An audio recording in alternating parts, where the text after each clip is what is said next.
Hey everybody, can y'all hear me? I don't know, some weirdness about a boot. I think y'all can see me. If there's any issues. All right, fix that. Hot in here. It's getting hot in her. Sorry, I'm a little clap.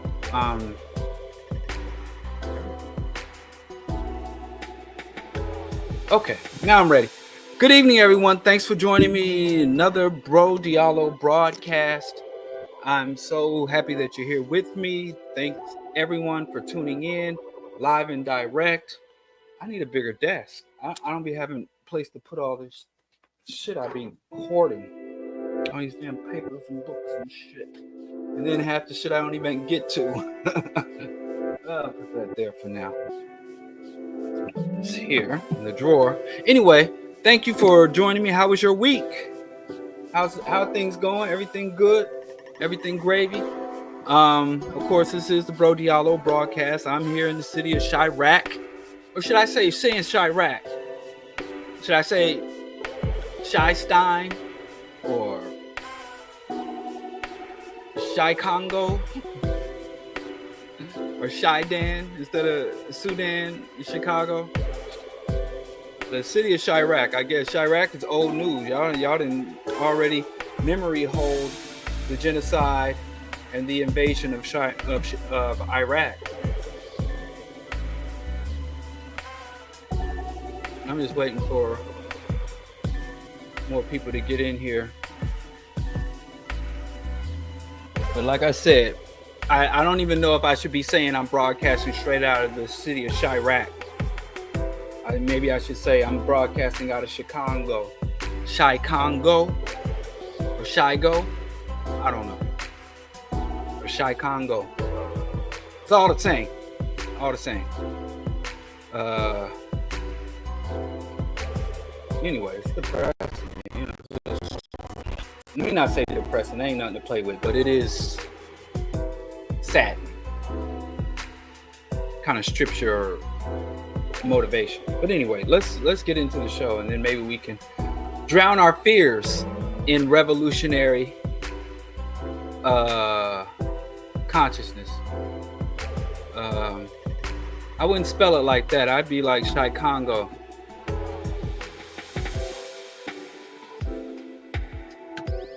Like that. Chi-Congo. Welcome to broadcasting straight out of the sanctuary hypocrisy that is the city of Chi-Congo. You know, because like I said, Iraq, all the over a million people murdered and destabilization, illegal invasion that should have Biden, Obama, Kamala, Trump, who's that ghostly Christian man? Shady? How you say that? Shady? Broadcasting straight out of Shady. I ain't gonna say Shy Gaza because all of Palestine, you know, it's like we gonna forget because I saw someone post this really nicely created image on social media saying free Rafah, free Rafah, or ceasefire in Rafah, or IDF out of Rafah. So it went from Palestine to the West Bank and Gaza Strip to Rafah. Like, we keep reducing the areas where the atrocities are happening, which is weird as fuck to me. It's just like the natives here. The natives just kept getting reduced, and then you keep calling for humanity and ceasefire and relief for people in these isolated areas. So we went from free Palestine to free the Gaza Strip, free the West Bank, to now free Rafah. So I think that's a hustle. Shinestan, nice one. Shinestan, Shai-T. People gonna think you're saying chai tea. Yes, it's all the same. All in the game, yo. And people got mad because when I first moved here a decade ago, back when people were still, you know, were Iraq, the Iraq War. I'm gonna start using the proper semantics. The U.S. invasion of Iraq, or the U.S. invasion of Afghanistan, the Iraq invasion, the Afghan invasion. Those weren't wars. They were never declared wars. They were not confronting a declared army. And when the United States invaded Iraq, they had already seized the state, the apparatus of the state. They had already collapsed the economy. They had Iraq under decades of sanctions. They had inspectors on the ground there. So it wasn't like they were invading a sovereign nation. They were invading occupied territory. It's just like when the FBI goes in on Native American reservations in the United States. That's not invading a foreign nation. But anyway, when I first got here, there was this big debate as to whether or not Chirac was offensive to the black community. And I didn't really like the term, because the only people I saw like wearing Chirac merch, Chirac caps and Chirac were the white people on the north side and downtown.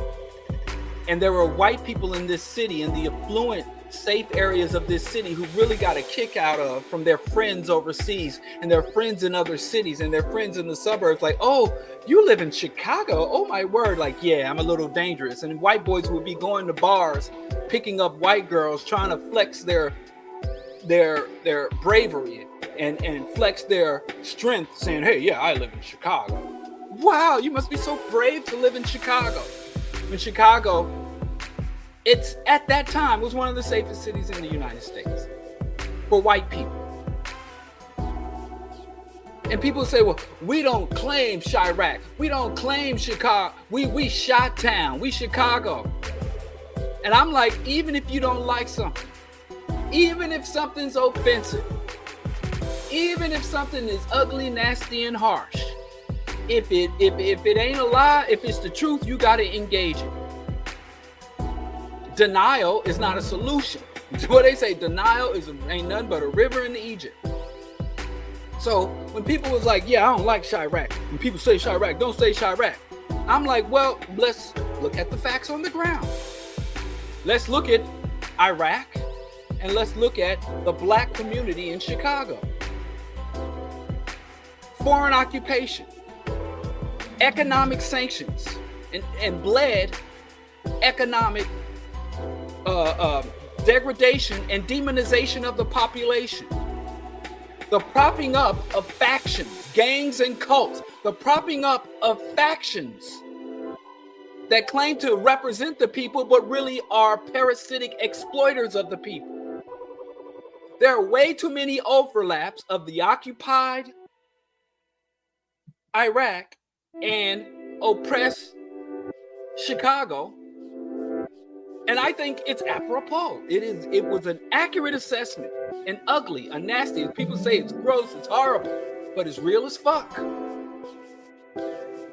When I was working on the state representative, Ford, state representative who wanted to be mayor, and I was working on his policy arm of his campaign, developing policies he was promoting and implementing and prioritizing in his run for mayor, in his bid to be mayor in the Democratic primary. And I said, your slogan should be Decolonize Chicago. And he looked at me. And this is a man who's been writing laws and advocating in Springfield for years, if not decades. Looked at me like, decolonize Chicago? This is America. We're free. He didn't say that, but that's the average person. America's a free country. You know. I just had a back and forth. What was the motherfucker say? But anyway. Oh, I had some guy that was like, yeah, we shouldn't vote. We ain't voting. Fuck Biden. Fuck Trump. Fuck the Democrats. Fuck the Republicans. Don't vote. And so I go to him and I'm like, yo, then what do you advocate we actually do? Fuck that system. And I'm like, well, if you're not engaged and you don't want no part of the system, why are you speaking on the system? And he said, because it's a free country. And I'm like, why are you extolling the virtues of America at the same time you're saying America's unredeemable and there's nothing you can do for it?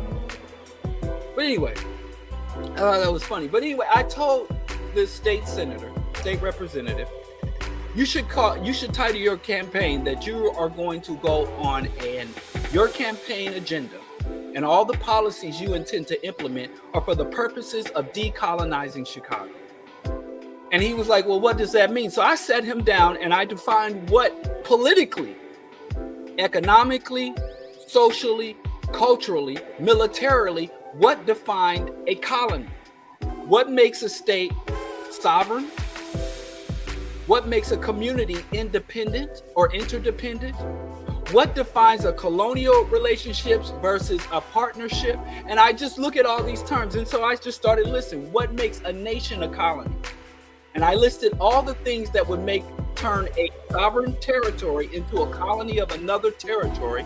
And I said, name one of those conditions that don't apply to Black Chicago. And if we really, sorry about the music. Sorry. See, ask and ye shall receive. Music gone. I be trying to get y'all in the mood, set some ambience, get some light going. Y'all don't appreciate shit. No music, no wine and tea. I try to set a mood, and y'all just don't show no appreciation. Y'all be like, turn off the music, turn on the lights, and let's get into it. Like, oh, no romance. Okay, goes to say. And so I said to this state senator, the first thing that defines a sovereign nation versus a occupied or colonized nation is the ability to control what enters your territory and what exits your territory. The ability to define how and when and under what terms and conditions things will enter your territory or exit your territory. And we don't do that. We don't have that in the Black community. Another evidence is foreign occupation of armed foreign occupation. Is the Chicago Police Department a part of the community, subject to the community, overseen by the community, or is the Chicago Police Department a hostile or armed force in our community? And so I just went, I'm not going to burden y'all with that. But ultimately, he was like, right, our communities, or what we ultimately said is Black citizens, even though we're citizens on paper and we derive some of the benefits of citizenships, we're more akin to subjects of an empire than citizens of a state. And our economic, social, cultural, political, and military, but by military, I mean armed factions in your community, police, state, federal, sheriff, all that is Black people are under colonial occupation in our communities, more so than citizens of a state or self-controlled or self-contained or self-governing communities. So he's like, you're right. Chicagoans, Black Chicago specifically, but the whole city of Chicago is really a colony more so than a city. But I don't want to say decolonize my Chicago because I don't want to alienate my status quo. I don't want to alienate my donors. I don't want to alienate people. That's a little bit harsh. Maybe we can come up with a nicer way to talk about these things. But anyway, so all that to say is I'm not offended by calling Chicago Chirac because it's not true. I'm offended about Chirac because it is true. I'm offended because it is true. So, but like I said, those rotting corpses throughout the desert, those mass graves in Iraq, we not paying. We now be trying to hunt down the mass graves, and we atrocity hopped. I told you I hate this atrocity hopping, but what can I do? We didn't have between Palestine and the Iraqi invasion and the Palestine genocide. We didn't had several other atrocities there between the two. and we just done hopped and we memory hold. You know, and when people want to start talking about the new atrocities, I'm like, God damn, I haven't processed mentally, psychologically, I haven't processed the old atrocities yet. How y'all move on so fast? Some of y'all move on before a new atrocity comes up. Y'all have a little lull in between your awareness. So anyway, all that to say, I'm broadcasting straight out of the city of Chirac, and that shows how old my show is, how long I've been doing this. Because when I was saying this, that word was actually on the tip. People were debating the concept and the U.S. And there's ongoing illegal presence. The United States invasion of Iraq is still happening. The United States invasion of Afghanistan is still happening. The United States invasion of the Korean Peninsula and the U.S. military occupation of the Korean Peninsula. The United States military occupation of Western Europe is still happening. What the fuck? You know, everywhere it's still ain't nothing over. Ain't nothing been ceased and desist. But I digress. Like I said, that's too much. Let's just focus on the atrocity at hand, I guess. I ain't what I'm supposed to be talking about. Anyway, speaking on the atrocity at hand, the trending atrocity. Let's say that. We have to talk about the trending atrocities because the fucking Native American genocide is still ongoing. Guess what? We're still under the boot of mass incarceration. 3 strikes, you're out. I know personally people still locked up from the 80s because of the war on crack. I know people calling me collect from jail from when Reagan was fucking president. Went to jail before I ever had a phone in my fucking name. People locked up, you know, how people inherit property and shit. When I get relatives or homies that get too old, they looking out for somebody locked up. But fortunately, at my age, most of my peers then did they bids, the ones and out. Shout out to my homies, man.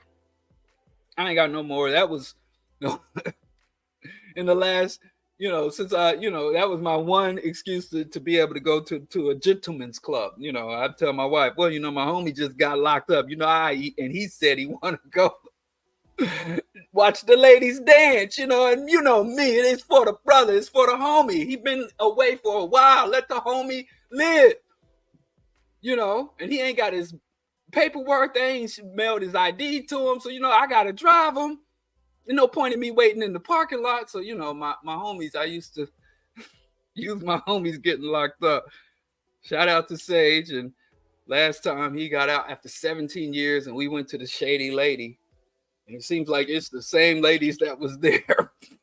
Let me not disparage nobody's club. But anyway, now that I'm at age, fortunately, I ain't got nobody under trial.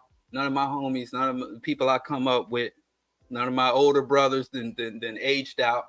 So, but I understand what it's like for young, because like I said, this whole country, for black men, dead or in jail. We say that shit like it's a slogan, like it's just, oh, you dead or in jail.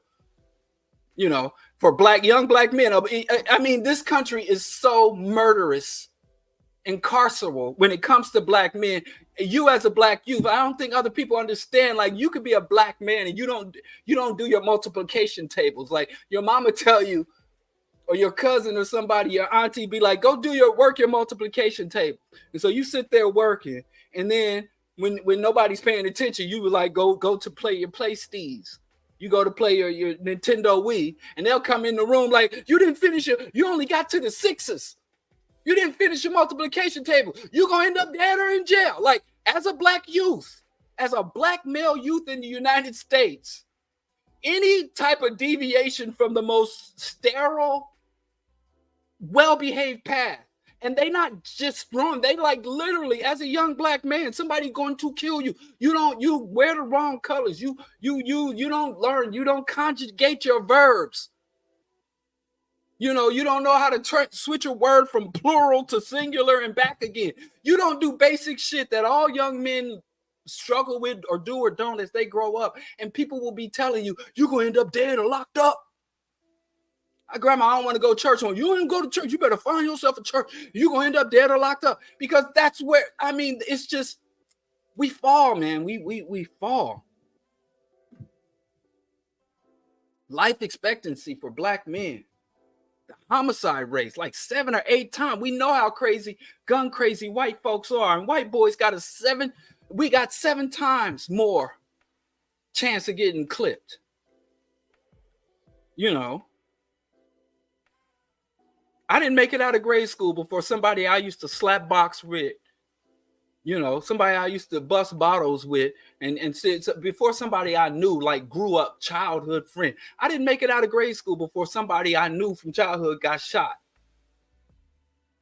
And I was not in the streets. I wasn't in the streets. I wasn't in the sidewalk. Far as I made it was off the porch and maybe into the yard. And that is if the grass wasn't too high. I wasn't about none of that bullshit life. I never wanted to prey on my people, and there wasn't enough Gucci, wasn't enough herringbone Cuban link chains, wasn't enough Dayton's, wasn't enough kicker boxes. It wasn't enough material shit for me to ever engage in those street shit and prey on my own people. I couldn't wrap my mind around, you know, taking it to the streets like that. But anyway, where? Blame it on her. I started drinking peppermint tea during the BroDiallo broadcast because the green tea would have me too wired up because there's caffeine in it. And so I started trying this decaffeinated organic peppermint tea. It smells good. It's supposed to help me calm down. But I don't like it. I ain't with that. But anyway, where are we? Okay, I'm ready to start the BroDiallo program today. I'm venting. I shouldn't be heaping so much. I'm venting to y'all. Let me stop and let me be professional. I did want to give a shout out to the BDS movement. BDS is not for BroDiallo show, even though the BDS I'm talking about is the boycott, divestment, and sanction. It's one of the most well organized, and because they have come up against so much repression and attack, and it's just so well laid out. I think that the BDS, not only should you be engaged with and supporting the BDS movement, I think that the techniques and structuring, the methodology, the tactics and structures of the BDS movement should be embraced by Africans in relationship to Haiti, in relationship to the Horn of Africa, mainly Sudan, Somali, Yemen, the Sahel region, and the various uprisings and resistance movements in Sahel, in Congo, of course, in Congo, and especially in the mass incarceration struggle here. The BDS, the way they just laid they shit out so lovely. And like I said, me personally, I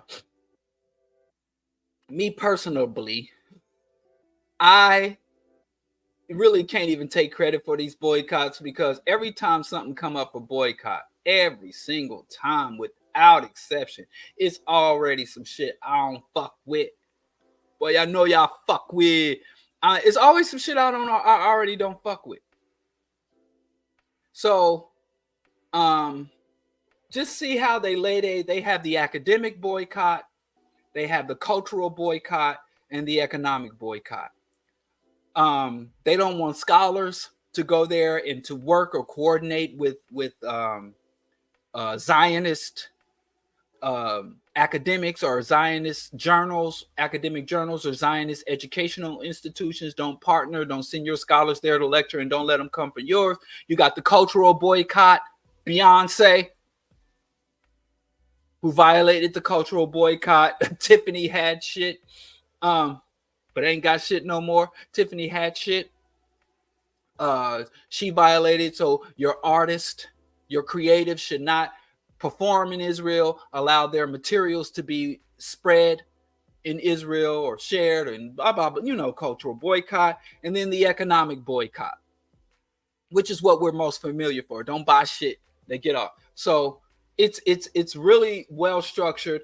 From day one, I've always been a supporter of BDS, and I've always admired, and there's been so many people who are threatened, where there are states in the United States, which I'm not going to get into, that have outlawed BDS, meaning that if you in a professional capacity or in your private life acknowledge or articulate your support for BDS, or that you're engaged in BDS, or if you bring the tenets of the BDS to your institution, you can be fired, and in some instances you can be brought under criminal charges. I have mad respect, and as a person who, man, if I could just tell you, I should do a show on my personal boycotts. I should just run down all I've got so many ongoing boycotts. Shit, I just don't fuck with. People I don't fuck with. Products and brands I don't fuck with. Organizations. Black organizations too that I don't fuck with. I might just do a show. I'm going to make a note right now. BroDiallo's personal boycotts. Ain't even what they did in the world. Ain't even that they did something major hard. Just rubbing me, grinding my gears. Personal boycott. But anyway, look at how they break this shit down. Just shout out. I just like, as a hater, innovator, full hater, and I think every black boycott going forward needs to adopt this. Everybody steal from us. It's time for us to start stealing. And I know some nerds going to be, oh, it's not actually stealing. They actually, they advocate and they have world partners. But they have the consumer boycott. That's just in your pocket. That just shit you don't buy. So you got consumer boycott. Then you have divestment and exclusionary targets, because they understand things like you can't not, it's almost impossible to boycott Intel microchips. I got probably 3 Intel microchips operating in front of me right now, and the camera and the laptop and the phone. I probably got, but they say you can get your shares, pull your shares out of the company. So the divestment and exclusion is saying, hey, your company or your institution doesn't have to partner with these companies. And if you hold shares or stocks, sell the motherfuckers off. Brilliant. Because, I mean, what does it say? I'm going to boycott CAT. I don't buy fucking tractors and the industrial bulldozers and land moving equipment. My boycott of CAT, maybe, they sell those little caps and boots and hoodies, but really this is an industrial matter, and you can't boycott Boeing. We don't buy shit directly from Boeing, but we use their products, but I wouldn't buy shares. So if you are playing the market and shit, you've been blessed and highly favored, and prosperity has come your way. So you got divestment and exclusion versus, because we tend to stop at the consumer products, right? Then you have pressure targets saying that you want these companies to change their position and change their policies. So Google and all that, booking.com. And then you have organic boycott target, which is something I never heard of.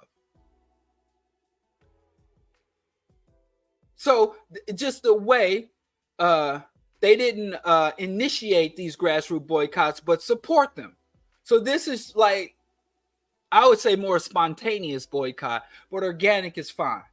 But I don't eat none of that shit. I don't eat McDonald's. I don't eat at Domino's, Popeyes, Burger King. That's the good thing about vegan. You become a vegan, and I say a good 45% of all boycotts, you are already straight. But this isn't updated, because Starbucks should definitely be on here. They banging Starbucks hard. SodaStream, remember? And I think adjacent, like I think it's Snoop Dogg did a SodaStream commercial. Who was the celebrity? Who was it? He a hoe. I mean, it is motherfucker.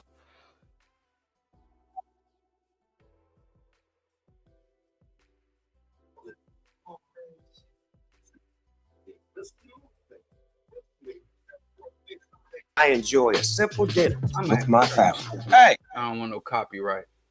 But this is Snoop's SodaStream commercial. And SodaStream is not only a Zionist product, their manufacturing and warehousing and shipping is literally set up on occupied territory. But so, like, cultural boycott. You know, I mean, when it comes to Zionist companies or a Zionist product, you don't get more Zionists. And you got little turtles and he's rapping and shit. Ho ass. I can't say the N word. Curse you. Curse you. Because I would, but if I wasn't so disciplined, what's all this shit coming up? SodaStream. Oh, those are other videos. My own videos up there.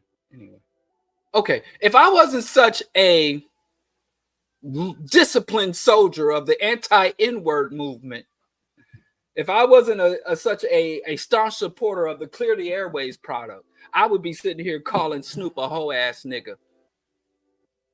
But I ain't gonna call Snoop a hoe ass nigga because we ain't using the N-word no more. So he's a hoe ass spokesman. But anyway, as I was saying, shout out to the BDS movement. There's a lot we can learn from a lost black girl. Who said that? There's a lot you can learn from a just shout out. I mean, just masterpiece in organizing grassroots, radical, progressive, anti-capitalist organizing. Just masterpiece. The way they compartmentalize. And I like things that whether you are a casual progressive, you're just a person trying to get by, pay your bills, you know, fry your corn and kick it with your homies. You're not that into politics where you can passively, without much distraction or disruption of your life, make a positive contribution to a justice movement. Or if you are a radical who live and breathe and day to day banging on this shit, anybody can take this information without being a scholar, without being a researcher, without being a revolutionary or a radical and say, hey, I'm going to show solidarity to this. And I can't really do the divestment thing. I really don't understand the pressure target and looking at policies and mission statements. But this organic boycott, you know, this grassroots thing and this consumer boycott, I could do that easy. And here's the list of the companies. And I could do everything. Remax, I ain't got no money to buy a house. And this, I was going to buy some Pumas, but then you can't buy Puma, can't buy Adidas. Can't buy because then you follow Kanye, told y'all not to buy Adidas, and then show up in a full Adidas bodysuit. But I digress. All I'm saying is just a master class. You know, go check out bdsmovement.net. And they have faced some staunch opposition and endured. And if you start to really explore the website, you start looking at these numbers, it's in the billions. They make it, they hitting these motherfuckers in the pocket. So, you know, again, good on you. Moving on. I want to speak to this because on the Earn Your Liberation show,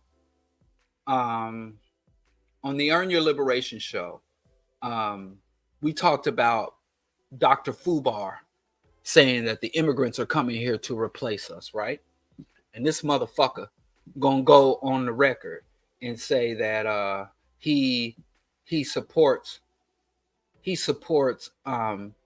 the or go on record saying that the immigrants are being brought here to replace us by the federal government, stoking xenophobia and anti-immigrant sentiments in the black community, which are already being stoked because just like everything else that the America doesn't value and America doesn't want, they dump on the black community. So the refugee manufactured crisis. It's not a natural crisis. The United States has already written laws, it has written treaties, it has the space and the resources to properly process and place refugees. it is not a resource issue. It is not a space issue. It is not even a legislative or legal issue. It is an ideological issue. They are racist. They brought in tens of thousands with the beginnings of the proxy war, the Ukrainian proxy war between NATO and Russia. They brought in tens of thousands, 30,000 to my region alone of Ukrainian refugees. And I didn't hear a cry. I ain't seen one Ukrainian on a street corner. I haven't seen any headlines involving any Ukrainian. And it's not because those Ukrainians came here and went through the process. So it is ideological. When it is a Haitian, a Honduran, a Panamanian, it becomes all of a sudden the United States forgets how to process refugees. United States has a whole fucking movie industry rooted around Ellis Island. And the Ellis Island, how many fucking movies are about some poor, wretched white person? I didn't say some poor, wretched. I was gonna say cracker, but again, I'm not using this type of language anymore. I'm trying to get myself. I'm a role model now. They came over from the guy. How many movies? How many cartoon shows? I would sit there and look at this. My name is Pip, and I come from a foreign land for the American dream. And he goes off and makes his fucking fortune. The United States been dealing with immigrants because this is a nation of it. I don't even say immigrants, but let me say this: it's invaders, not immigrants. But that's a whole nother discussion, semantical thing. But the United States knows how to deal with refugees. The United States is the number one creator of refugees. The United States is the number one provoker of mass displacement in the world, either directly or indirectly. The United States and its hundreds of CIA provoked coup d'etats and economic destabilizations even before the people know. If you live in some foreign country, in some, as Trump would call, shithole country, you'll be sitting at home watching TV, cooking your foreign spicy food and speaking your non-American, non-English, non-Jesus language and worshiping your non-Jesus God. And before you have to break out and gather what you can, gather up your children and break out, the FBI, the CIA, the State Department, U.S. diplomats and CEOs already know in the next 10, 15, 50 years, what parts of the world where there are going to be massive people having to get the fuck out.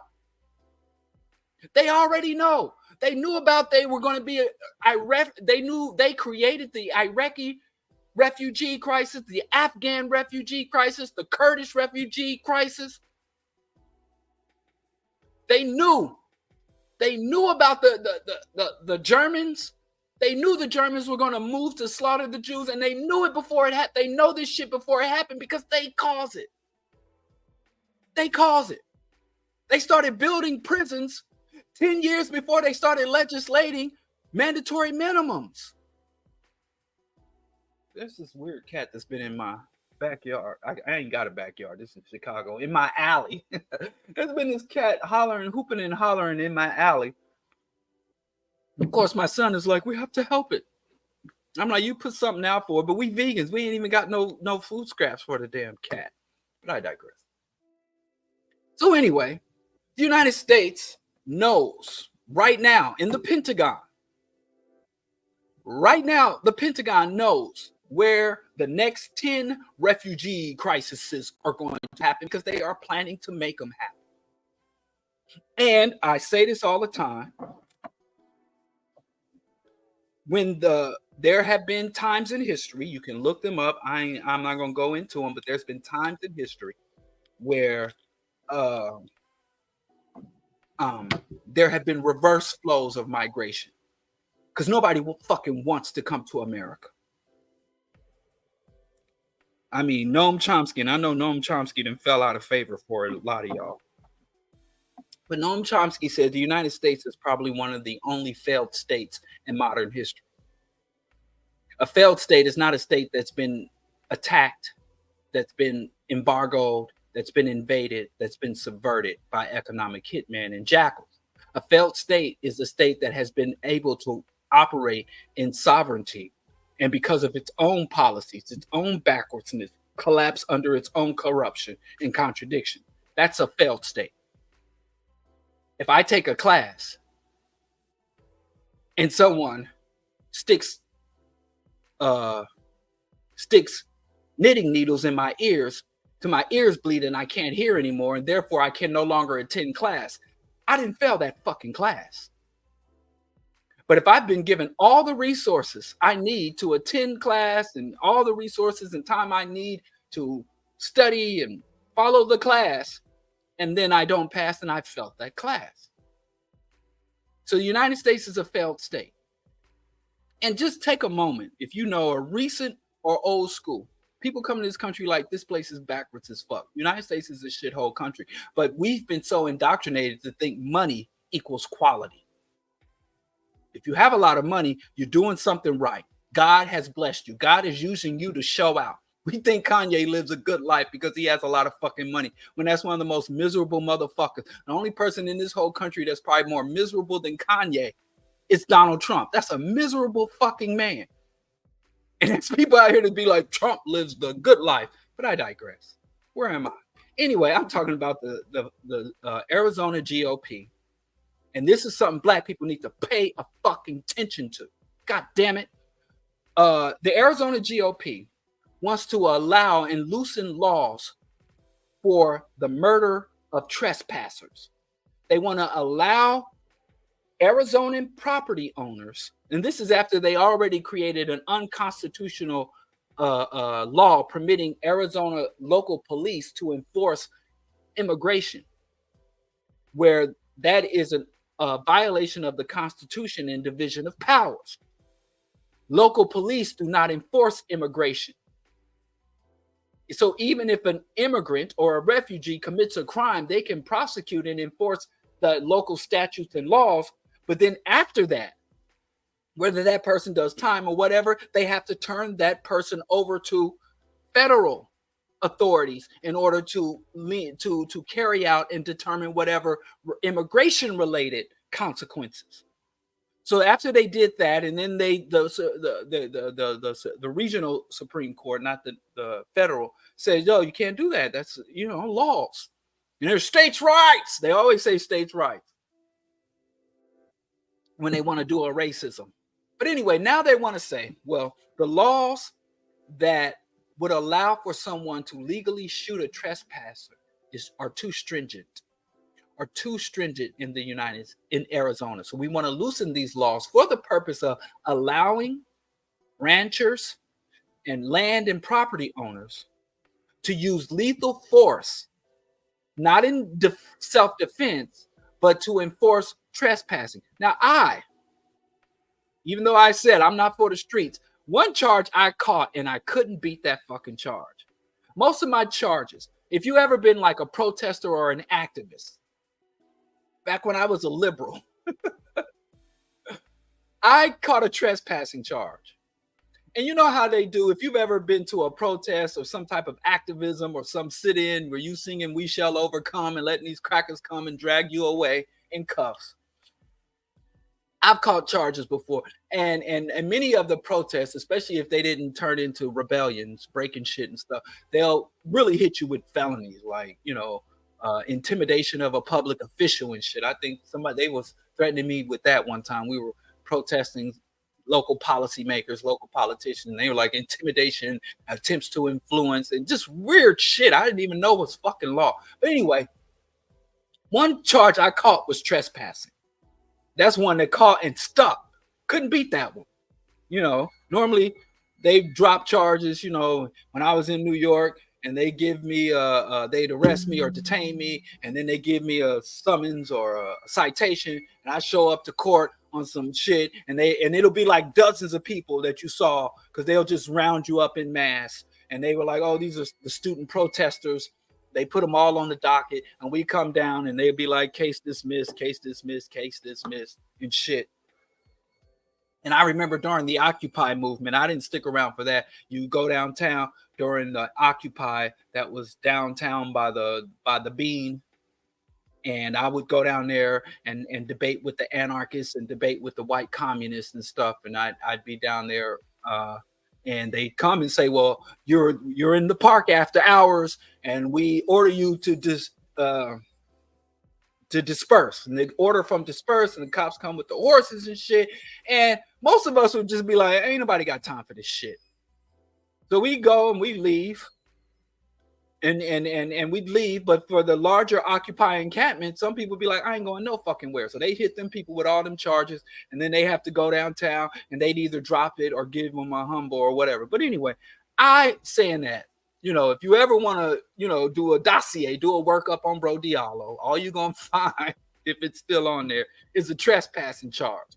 But I was trespassing in the name of justice. And then I did get a call later. There was a class action suit related to that particular mass arrest or a series of arrests. And they were like, "You want to jump on this case? Al Sharpton's coming through." And I'm like, I'll pass. I don't know if they got any money, but Al Sharpton, I'm like, I don't want to be standing behind looking stupid. Al Sharpton, "These young people here," and I'm standing there. So anyway, I could have been fucking shot. That's all I'm saying. They making trespass a capital offense. And it's not even a capital offense, meaning that you can go to court and be found guilty and kill you. They're making trespassing an offense that warrants the lethal force of the victim. Stand your ground. So it's no longer just stand your ground on someone attempting to assault you. It's no longer stand your ground on someone who is threatening you or threatening your property, but simply being physically present on another person's property will allow them, if the Arizona GOP gets its way, to allow people to legally kill someone accused of attempting. Now listen to this. Someone accused of attempting. So you're being accused of trying. It's not even accused of committing a crime. Accused. Arizona Republicans are advancing a bill that would allow people to legally kill someone accused of attempting to trespass or actively trespass on their property. Now, Arizona has a Democratic governor, which blows my fucking mind. As racist and backwards as Arizona is, or Pio land. That's what we should call it, or Pio land. Like Disneyland, another racist piece of shit, or Pio land. But the Democratic governor says this shit come to my desk, I'm a veto the motherfucker. But the fact that there's the second biggest party in this country would even put up some Nazi-X shit, and there's no outcry, there's no outrage. It's just, there's a political dispute. Like they're debating about the fucking tax rate. I take this shit mad personal as somebody, as a G who has a trespassing charge I couldn't break off. They made me pay $200 goddamn dollars and do 8 hours of community service when I was doing what I define as community service when I caught the charge. But anyway, yeah, I got my stripes. I didn't do no time. I didn't even go down to the lockup or nothing. They detained me for like 45 minutes before they wrote the trespassing summons.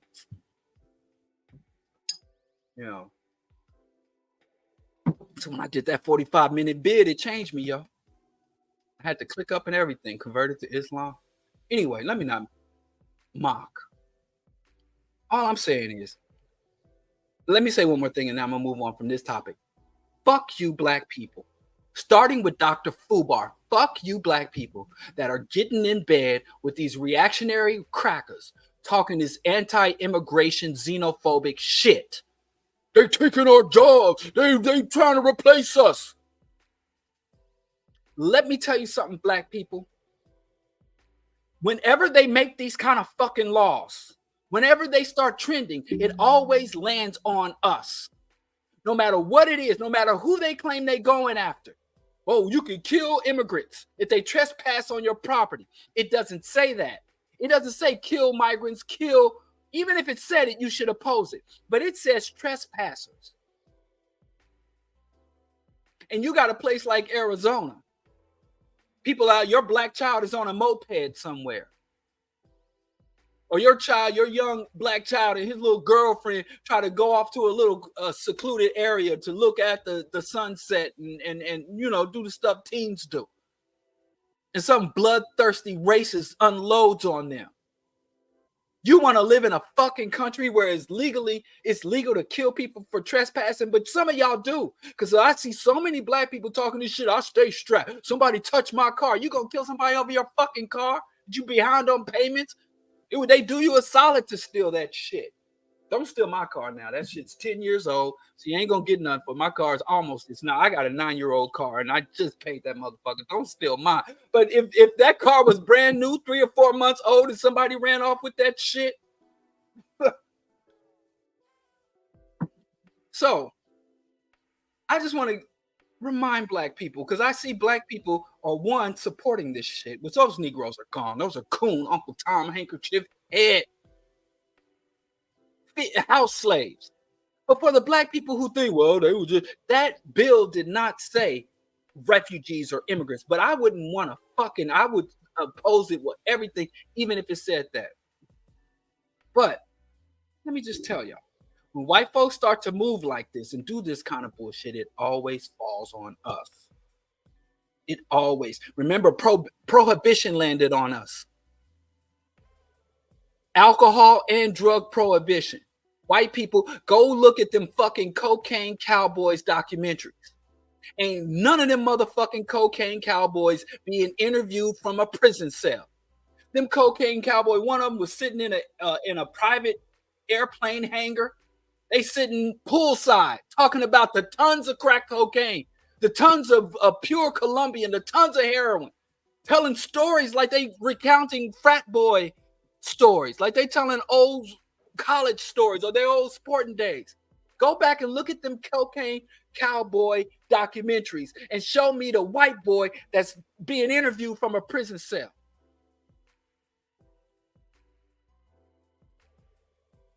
Show me one. And I know cats moving little vials who's still locked up to this day. So prohibition, while they're making movies about Al Capone, Bugsy Siegel, Meyer Lansky, they're traffickers. They still locking us up and snatching lives and destroying lives. And then the fucking, they're still doing that fucking asset forfeiture. Where if you caught with a few vials of drugs, they come and take everything you got, everything your mama got, everything your daddy, your baby mama, your aunties and cousins. They come in and many police departments, as much as 75% of their budget sometimes can come from asset forfeiture. And when they wrote prohibition, we thought they were talking about they're going to take down La Cosa Nostra. They're going to take down the Italian and Irish mafia. But then we get up to the 80s and it's all us. Remember stopping terrorists? Remember they were going to go get terrorists and save us from terrorists? Remember that? And we thought, well, we ain't terrorists. We don't make no bombs. In fact, black people tend to be too goddamn patriotic. Our problem ain't we want to destroy the great Satan. We think America's the great savior, not the great Satan. So we thought this terrorism shit was going to land on foreigners and land on Muslims. And what happened? Those anti-terrorism laws, go look up the what is they call them? The Newburgh Four. Just some old ham-bone brothers from New Jersey who converted to Islam while they were locked up, and an FBI informant came in and did agent provocateur shit. And they found they were locking up black men and all that surveillance, all that fucking new laws, Patriot Act, and they locking up black people. And they're calling, and then they can start talking about narco trafficking, and then it goes from narcos, drug trafficker to narco terrorist. And then black identity extremists and black people sat back when they did all that terrorism bullshit during 9/11, and y'all black folks was flying flags during 9/11. So raise your hand, black people, they attacked us. What did Dead Prez say? They wasn't aiming at us, not at my house. They got the World Trade, the Pentagon, and almost got the White House. Now everybody walking around patriotic. How we gonna fight to keep freedom when we ain't got it? I was living in New York at the time, and black people who couldn't spell America had flags, waving the flag. Everybody all of a sudden, this is the time to come together. People calling me on my phone from out of town, back when long distance cost money. And people was calling me from out of town, brother, I just want you to know, you and the rest of New York is on my mind and on my heart. I'm like, fuck this city. What the fuck? Get New York off your mind and off your heart. This city ain't doing, but anyway, all I'm saying is that anti-terrorism shit, that the anti-terrorism policies and all the new policing budgets and all the new policing gadgets and all the new policing and incarceration policies, all the new surveillance. We don't even talk about the Patriot Act anymore, even though the Patriot Act has been enhanced and expanded. And they on us with that shit. It fell on us. So you think the Arizona law ain't going to end up with black people being caught? The brothers, if you gave them an unmarked map, couldn't find Mecca or Medina, couldn't find Saudi Arabia on the map, right? And the only thing, and they were black men, Muslim, who went to the mosque mostly for social outlet and cultural outlet, more so than for anything to do with the religion. And they were brought up and they started convicting black people under terrorism, counterterrorism, and having terrorist enhancement. And all of a sudden, petty street gangs became terrorist cells. And they've been doing that shit since they got the El Rukins. Fell on us. The anti-woke, anti-gay, anti-LGBT, that shit fell on us. That shit fell on us. We thought Dr. Fubar again telling us they turning our sons. This is bullshit right here. This is gonna be my next book review. Let me not say bullshit. Let me not say that. Let me not give spoilers. Because I bought this book when my oldest son, who's 21 now, he was like 1 year old. And I'm like, oh shit, they're gonna turn my son into their daughter. And I read this with a pure heart. Like, I gotta save my boys from the agenda. So let me not pretend like I'm so enlightened. I genuinely read that book to find out how I could save my sons from the agenda back in, what was that, 2003? Shit. 20 years ago? More, 21 years ago? My son is literally 21 now. And when I read this homosexual and the feminization of African males, and I'm like, I didn't have two sons. I had one son. I'm like, oh, they coming for my boy. I read all kind of shit. I was reading Amos Wood. I was reading everything to do with parenting and the threats. And I reread Kwanzaa Kunjufu, the Countering the Conspiracy to Destroy Black Boy. I read Dr. Harry X. Davison, Somebody's Trying to Kill You. I was reading everything to do with black children and racism. And so I'm not going to sit here and attack this book like I wasn't one of the people that the book, that, you know, I was like, oh, thank goodness for this book. I got to save my sons from the agenda. But anyway, all this anti-gay shit, all this anti-woke shit, and all of a sudden, all the places, Texas, Wisconsin, fucking Florida, all the places where Dr. Fubar was telling us the gay agenda and we're going to fight the gay agenda, and the whole party and the evangelicals that were going to reinstitute family values. And then we look at their curriculum and where we looking to see, okay, where did they ban the drag queens? Where did they ban the gender neutral bathrooms? Where did they ban the transgender athletes? And we're looking for that legislation, and the legislation coming down the pike saying no black history, no DEI, no diversity hires. So even the anti-gay, anti-woke, anti-terror, drug and alcohol prohibition, all landed on poor black folks. So you don't think stopping the illegals, all this, we sit back and support or passively allow them to pass all this anti-illegals, anti-immigrant policies and pro-murder policies, anti-trespass policies, human trafficking laws, all this bullshit they claim are protecting us from illegals. You don't think that shit's gonna land on us when the motherfuckers pass the international genocide laws?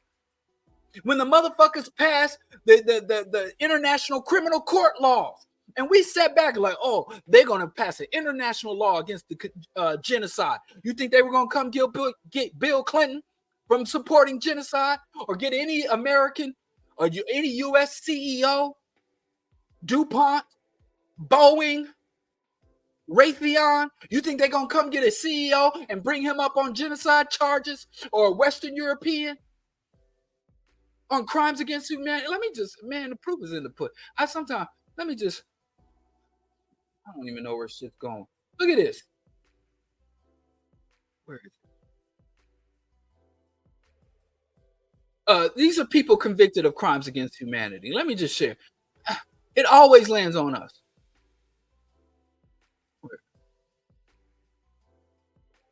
Look at this. Somebody come look at this.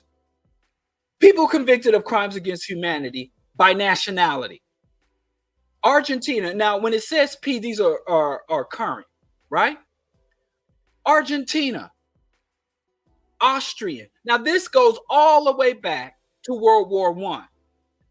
So when you look at genocide and crimes against humanity, when they're white people, they are communist from the Soviet Union. Now, I'm not talking about current communists, but the Soviet bloc, Iron Curtain communist, Eastern Europe and Central Europeans, who most white people say have contaminated Mongolian blood, so they aren't true white people.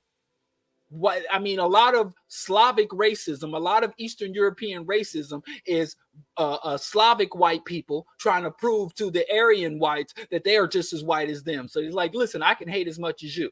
So when you see Bosnia, Herzegovina, but Bangladesh, crimes against Cambodia, right? Chile, Democratic Republic of the Congo, Ethiopia, Guatemala, Haiti, Iraq, Liberia, Rwanda, Sierra Leone.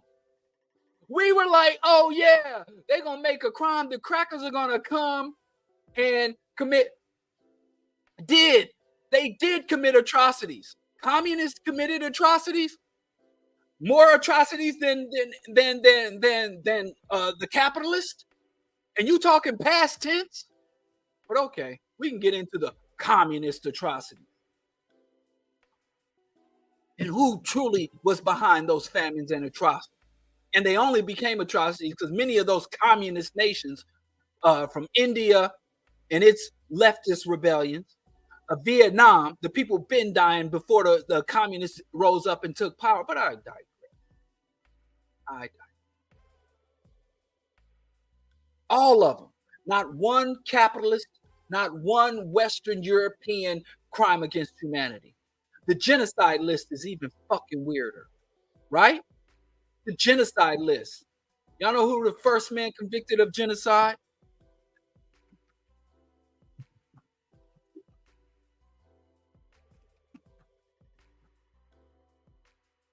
Who you imagine? The first person convicted of genocide since it was ratified international law. What you think he looked like? Huh? What? Come on, raise your hand. Somebody say it. Don't look it up like I just did. Don't look it up. Say his name. Say his name. Come on, say his name. What country he from? He was from Rwanda. I ain't saying black people are incapable of engaging in genocide. I ain't saying that. But I am saying, if you thought the international community making genocide, agreeing that genocide is a crime, this is the very first person convicted of the crime of genocide. The very first. So even when they make laws, every time we think they making the laws that was going to fix their shit, it always falls on us. So all throughout the history that we have capitalism and white hegemony, the history book states, just go to Google or go to any search engine or go to any sociologist, historian, political scientist and say, or legal or international expert and say, who is the first man in the history of humanity, not commit genocide, but convicted and incarcerated for the crime of genocide? And they were like, we're going to make sure it's not only a black man, but an African is going to carry that title for all. And it wasn't Hitler.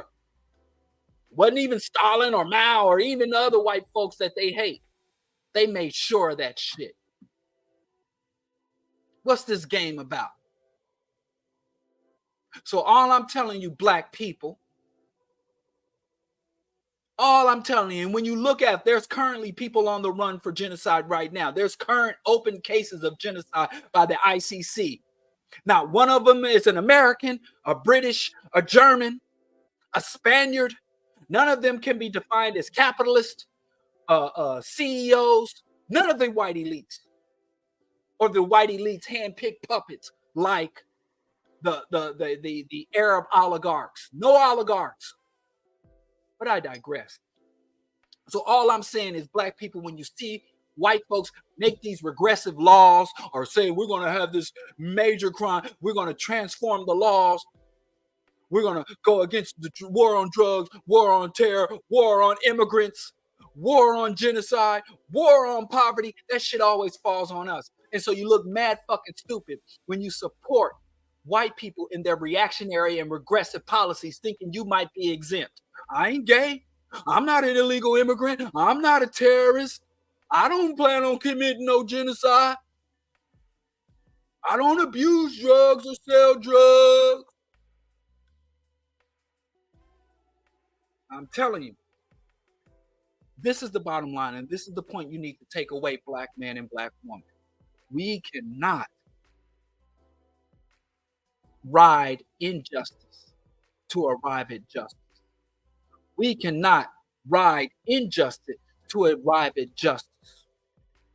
We cannot support, embrace, or turn a blind eye to reactionary policies, even if those reactionary policies are against people we are not aligned with or we don't identify with. I mean, Dr. King said it's so fucking simple.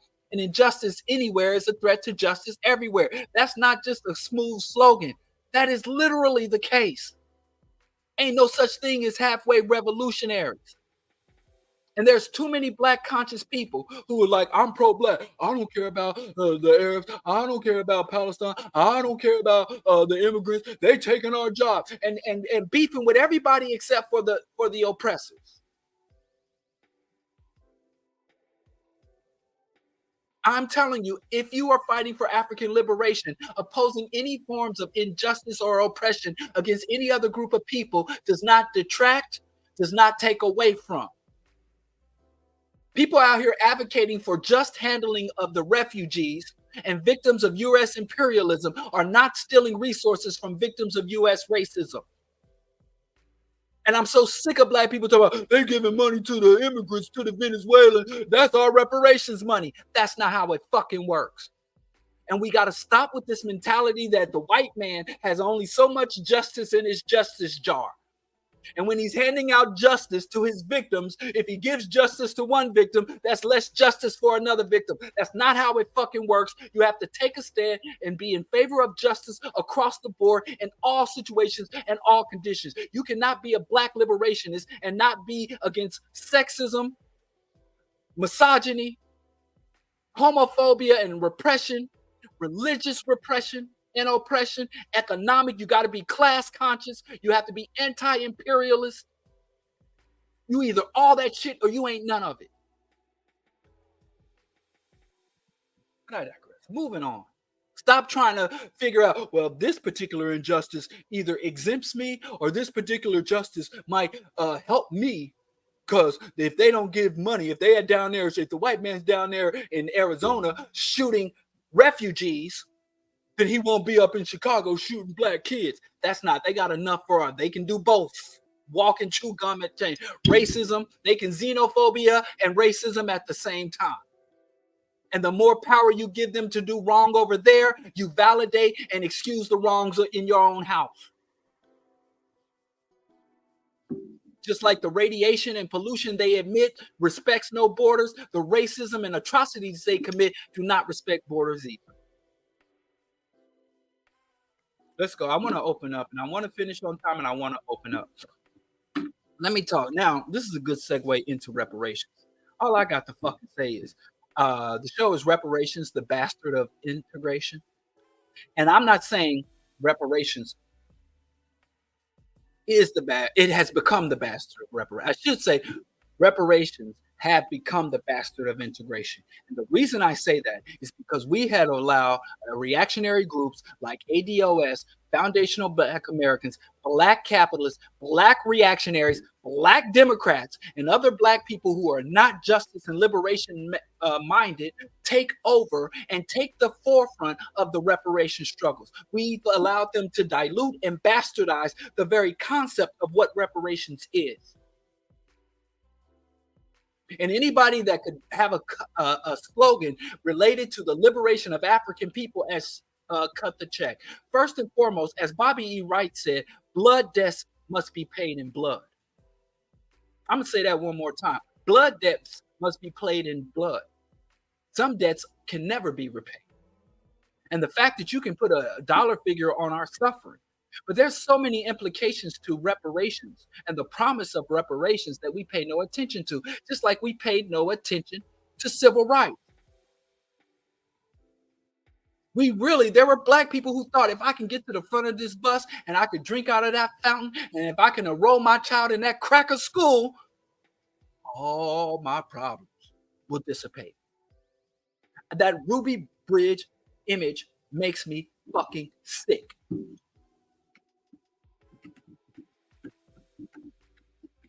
This is one of the most fucking disgusting images.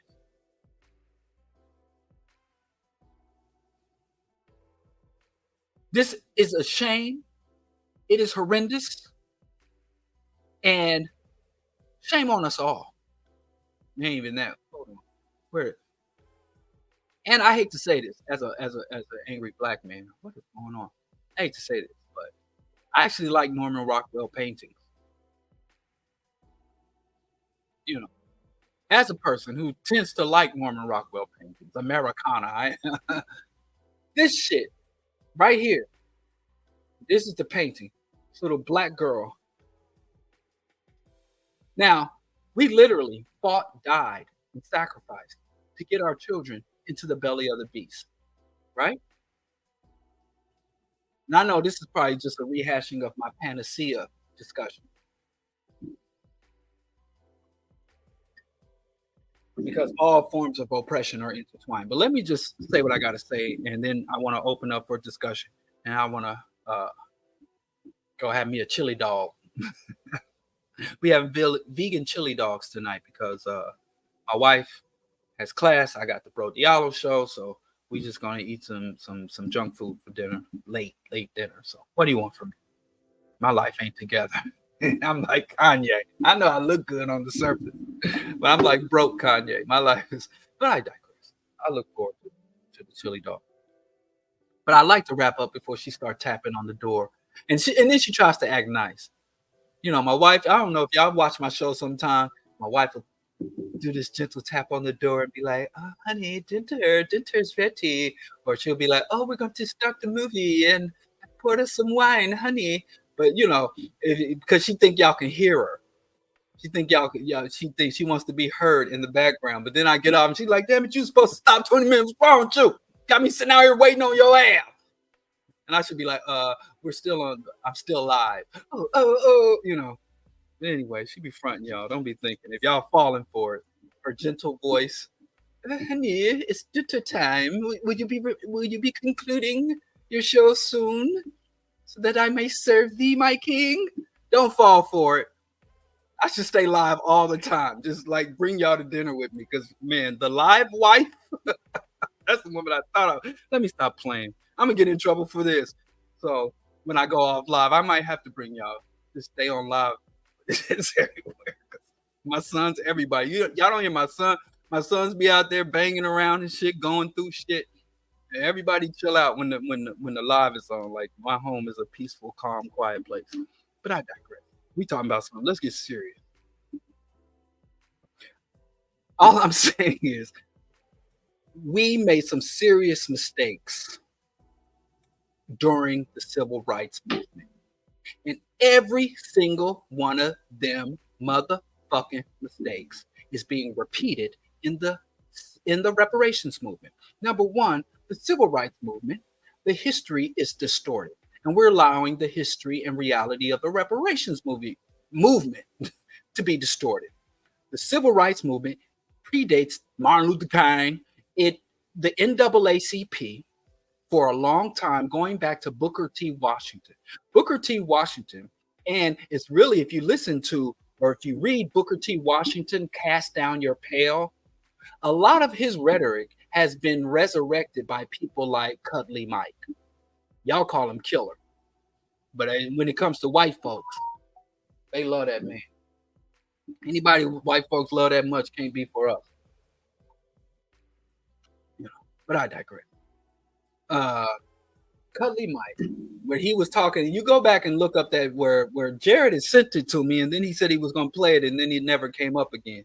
I guess Cuddly probably cut Jared a check because Jared will send me something like, look at this shit Cuddly Mike said, or look at this video, or read what this quote. And I'll be like, man, that's some bullshit. And then he never bring it up again. I don't know. I mean, if you want me to, I'll stop talking too, Cuddly. Cut me a check. Because my supporters, y'all don't send me nothing. Let me stop playing. My supporters are great. Only reason I'm here because of my supporters. Anyway, while I'm talking about that, I'll just let that super tape go across the bottom. Just a suggestion, it's just down there as a suggestion. That going across the bottom, you can look at it or not. Look up here. My eyes are up here. What's I saying? Let me stop. See, this is goddamn peppermint tea. If I was on my green tea, I'd be on point. Anyway, what was I saying? Oh, the bastardization. The civil rights movement didn't start. It wasn't started by who you think it was, and it didn't start when you thought. And it was a black liberation struggle. It was a black empowerment struggle. And they diluted it and says, well, this is just a struggle to integrate black people into the white society. When the original intent of the struggle was to liberate black people and create barriers for white people against white aggression. So Deacons of Self-Defense and Claudette Colvin, if you really look at the history, you'll see how the history and the heroes of the civil rights movement or the black liberation struggle was carefully curated and cultivated. And even those who they allowed to remain as prominent heroes of the civil rights struggle, they rewrote their history. They lied. I say all the time, the Dr. King they assassinated is not the Dr. King they resurrected. And they sell to us today. So that's happening in reparations. Some of the earliest struggles for reparations, some of the earliest demands of reparations, and they've got these new characters who I'm sick of saying their names, these corny ass coons who are out here, cut the checks, and these prominent Democrats, some, not all of them, but enough of them, who are out here saying, just, we should discuss, we should convene a panel, we should, talking all this reparation shit as a marketing tool, as a campaign promise. It's fucked up. So that and reparations unto itself being a cure-all, reducing our problems to the fact that we ain't got enough fiat. And if we had more fiat, if God would use the rest of us to show out the way he used Kanye to show out, and we see black folks with money, the black bourgeoisie, the black elites who've been plaguing us since Reconstruction, who've been leading and misdirecting and misleading us since the era of Reconstruction, we obviously say, and this is something I have to implore black people to understand, we were richer than the people who enslaved us. We had more wealth collectively and individually than the people who enslaved us. As Michael Parenti is so fond of pointing out, wealthy nations are the ones that get invaded by poor nations. Wealthy nations don't invade poor nations. You have no reason. You have no incentive. If your land and your nation is wealthy, what incentive do you have? Why would Beverly Hills invade Harlem? Why would the north side of Chicago, Lincoln Park, Gold Coast, invade Inglewood? It is always the less resource population invading the population with more resources. But we get that confused because we live in the post-invasion, post-colonial era where the poor nations have stolen the wealth. So now we sit here thinking that Europe is a wealthy country, and France is wealthy, and Germany is wealthy, and Japan is wealthy, and America is wealthy. We don't understand that the poor invade and steal from the rich. I tell you right now, if I decided saying, listen, I need more than a little pithy ass trespass charge, I'm about to go all G'd up. When I go kick in some doors, I'm not kicking in poor people's doors. If I'm a carjack somebody, I'm not going to carjack a goddamn Nissan Altima. I'm going for a range. I'm going to kick in the doors of a mansion if I was so inclined. We understand that theft tends to trickle up. People want to steal from people who got more from them, but this all breaks down in our mind when we're comprehending colonialism, occupation, settler colonialism. We have in our mind that white people are not only that they're the rich ones, but their wealth came as a result. Their wealth came as a result of them being disciplined. And our poverty comes as a result of our preaching for Jordans and fingernails. So it's a little mixed up. Got that shit topsy-turvy. We think white folks are the source of wealth, just like during civil rights. We really thought white people are the source of rights. White folks are enslavers, hold our freedoms, and the thefts will grant us wealth. So we implore white people to share the wealth or to repair us. The people who broke us, we want to repair us. The people who enslaved us, we want to free us. That's not how any of that works. We're making some serious mistakes here. And we have to either wrestle back reparations from the ADOS, the FBA, the status quo Democrats, the business leaders and Black entrepreneurs, the Black class enemies. We have to wrestle back not just the reparations title and the reparation struggles, but the understanding and comprehension of reparations, or we're going to end up fucked up because we're going to get our reparations. Reparations will come. It will either trickle down or be done, but reparations will come. And we got all these Black people who walk around saying civil rights, we're worse off, and we're not. There's no material evidence that Black people are worse off than we were under Jim Crow. I don't want to go backwards. I'm not arguing that we go backwards. I'm arguing that we move forward with and having accepted and learned the history, the lessons of history. So what I'm trying to argue is we have to re-radicalize reparation. And radical doesn't mean we start waving guns around and talking about violence. Radicalizes, we look at the core. Is our problem the lack of fiat and money? And is the solution the influx of fiat and money? What problems would an influx of fiat solve? And what potential problems will the influx of fiat provoke? Will Black people securing reparations provoke or motivate Black people to embrace the empire? Because we know the Black billionaires and Black multimillionaires are enthusiastic supporters of the U.S. status quo and U.S. imperialism. Because what you understand under capitalism in a fiat economy, the paper money depreciates. So it's not enough to just get wealth. You have to expand your wealth in order to sustain your wealth. Because if you had $1,000 100 years ago in 1924, and you says, I'm going to hold on to this $100, and then you live to be 100, and you walk into a store with that $100, you can only buy a small fraction of what you could have bought when you got the $100. But if you buy the $100, if you had $100 100 years ago, and you buy some Coca-Cola stock, some shares in Coca-Cola, some shares in Standard Oil, and you come up to today, and that $100 has multiplied. How did that money multiply?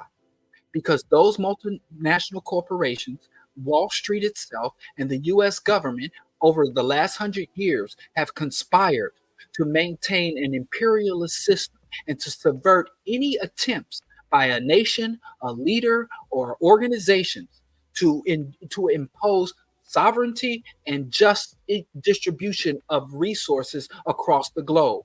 So all of the world wars, all of the invasions, all of the sanctions, all of the assassinations are what allowed your money put on Wall Street. If you buy money in food, McDonald's or Chiquita bananas, it is US imperialism that have allowed your money to sustain its worth and expand the wealth. We love the stories about how some cat played basketball or rap, spit lyrics, and got out the projects. We focus too much on the securing of money, and we focus too little on the sustaining of wealth. So if black people, we all get a check and they cut the check, we know the day that check is cut, whether we cash it or we just take the check itself and store it away to break a generational curse, that dumb shit. We suffering from generational crackers, and we calling it a general, as if it's some generational curse, generational magic. So you get that reparations check, whatever the amount. Within 24 hours, that check is worth less than it was the day the cracker gave it to you. I mean, the day the government gave it to you. It's worth less. And then the next day, it's worth less even. And then the next day, it's worth less. So you get reparations. You say, hey, I got what was due to me. But now it's depreciating every fucking day. You're going to go to the stock market. You're going to come here to Chicago to the commodities exchange. You're going to go to major banking and investment firms. You're going to form African-centered venture capital funds. You're going to become, like Jay-Z, become a venture capitalist. In order to sustain and expand that wealth, you have to engage in imperialism. You have to support the infrastructure of capitalism and Western militarism for real money. And to pay for that, a big chunk of that, you pay your taxes, that's going to go to the IDF. It's going to go to AFRICOM, CENTCOM, Pentagon, the Pentagon Treaty, and pay those economic obligations. So the more money we get as individuals, or the more money we get as a collective, as a race, the more we embed ourselves and the more commitment we have to give to maintaining the U.S. economy. I don't hear that discussion. I don't hear that discussion. And let's say I don't give a fuck about them people. Fuck it. If I can have a nice house, if I can have a nice car, if I can have a business, this black business motherfuckers, we had our own businesses. They are, and like I said, there are black entrepreneurs that were like, I want to go back to Jim Crow black business. When we had our own, they would love for the U.S. government to impose restrictive codes, race codes, Jim Crow codes.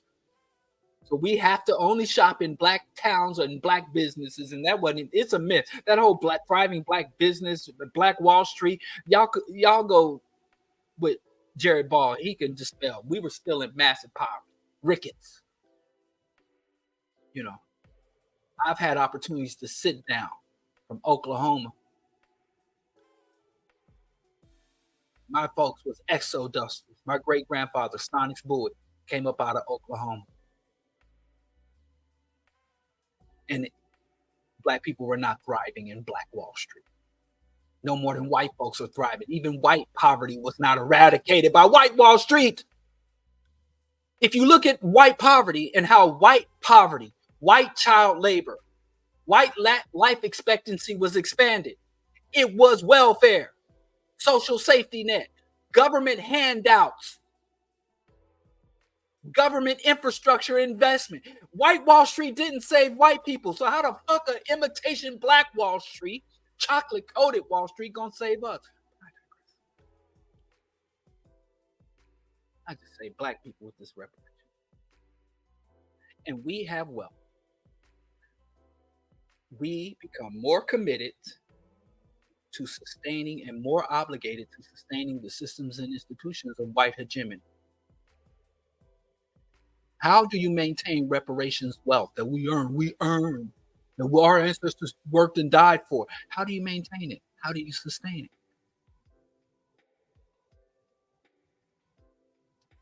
How do you not become more committed to maintaining? Oh, wait a minute. Let me talk about this before I go to it. Let's say, fuck the world. Don't ask me for shit. Fuck Nigeria. Fuck Jamaica.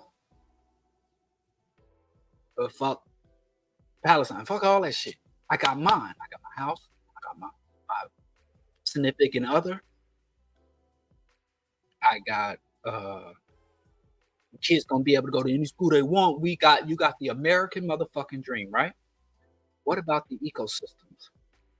What about ocean? I'm sitting here, it's fucking 70 degrees in Chicago the last 2 days.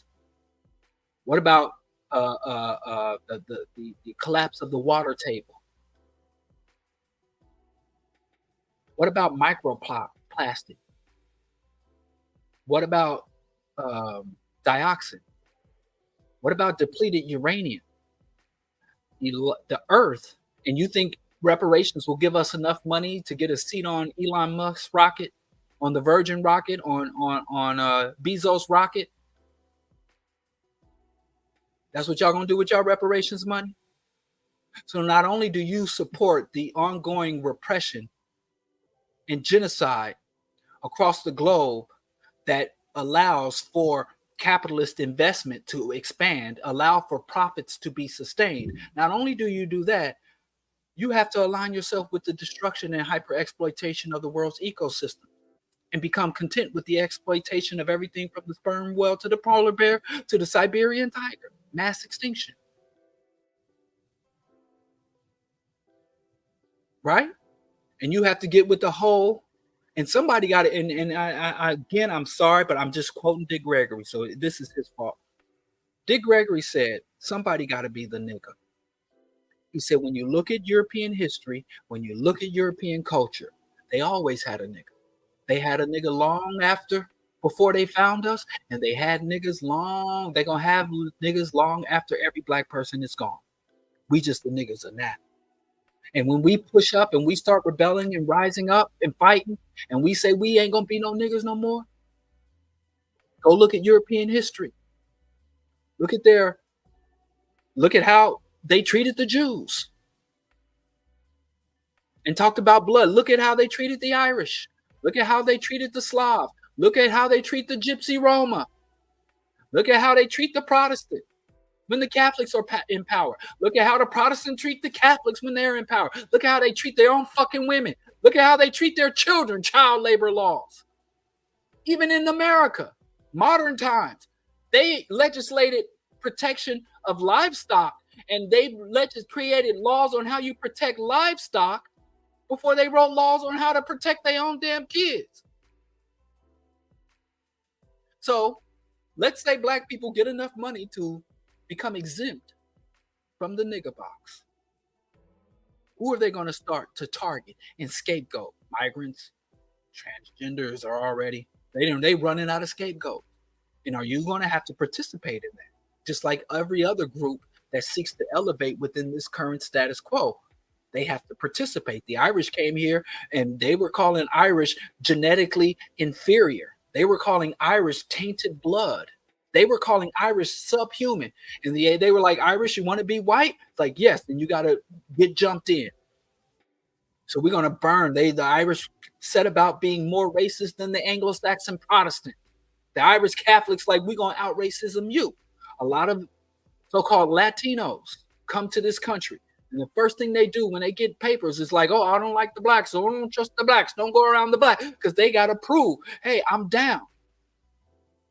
And you don't know how many black elites have sat in rooms with white racists, and when they're talking about their agenda for the black masses, well, I'm special. I mean, the show The Wire. How many black cops sit in rooms with all the white cops and they talking about the atrocities they commit and they intend to commit, and the black cops are like, yeah, I'm blue. So you got to get jumped in. You got to prove your loyalty.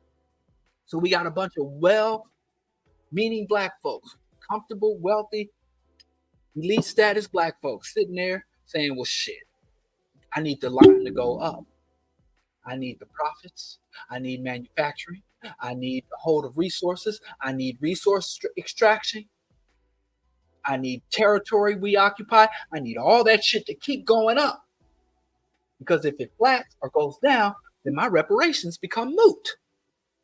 So you become an ally of the capitalist in your fight for being repaired. And you're not being repaired, you're being damaged. And look at how many of these black, money-oriented black people are psychologically and socially and culturally fucked up. Can't even talk to them anymore. So I'll say again, reparations, as we understand, needs to be restoring Africans to the state we were in prior to the Ma'afa, prior to the atrocity. We were independent, we were sovereign, we controlled our own territories, we set our own policies, we governed ourselves in our territory. Reparations is an end to imperialism, an end to slavery. Slavery still in effect. Reparations is prison abolition. Reparations is every African child having all the resources they need to live a dignified life, not a baller life, not a private jet, money, hoes, and clothes life. So we need to redefine reparations not as a payoff, but a restructuring, a transformation of not just our lives, but everything that touches our lives. A reparations is a restoration of the planet's ecosystem, a sequestering of carbon. We need to redefine reparations as a repair of the whole fucking planet. Because you can't just shower the hood in dollars and continue atrocities across the globe. Reparations is a reconnecting of us to our ancestors and to our brothers and sisters of today. Reparations is reunification of the African diaspora and reconnection of the global African diaspora back to our brothers and sisters on the continent. That's reparations, god damn it. And any motherfucker stepping up talking about we got to get ours, and they want to kick out Nigerians, and they want to kick out the Haitians, and they want to complain about Jamaicans. You're not for reparations. You're for bribery. And I have great fear as someone who's been, since I was 12, 14 years old, working with the National Black United Front, working within Cobra, being mentored by some of the founders, the late Dr. Conrad Warren, our elder Samori Grace. That's a good way to call it. Hush money. Giving y'all hush money. Good call on that. So we need to stop and reverse the bastardization of reparations. We need to not redefine, but properly define what reparations is. Or else our grandchildren are going to be looking back on reparations the same way we looking back on civil rights. Having some of the same criticisms and some of the same sadness and disappointment. Some of the same sadness. So when Yvette Carnell sat in front of a computer screen like I am now and said, we need to be made white, and for her to have status and standing, for any black, self-respecting black person to say, identify or reassert ADOS, I have to say, y'all niggas crazy. But anyway, I want to open up for questions, comments, and criticism. So I appreciate it. Let's just get off of here because let me fix this. Oh shit. And share. Oh, give me 1 second. I'm going to do a musical interlude. How about that? And then when I come back, I'll open up for a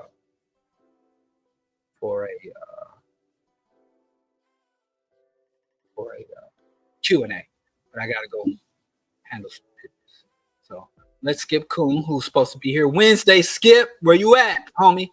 Let's skip Coon, do us a musical interlude. I'll go handle this, and then I'll be back. Oh, can I do that? Maybe I can't do it. Here it is. There it is. Major. Wait,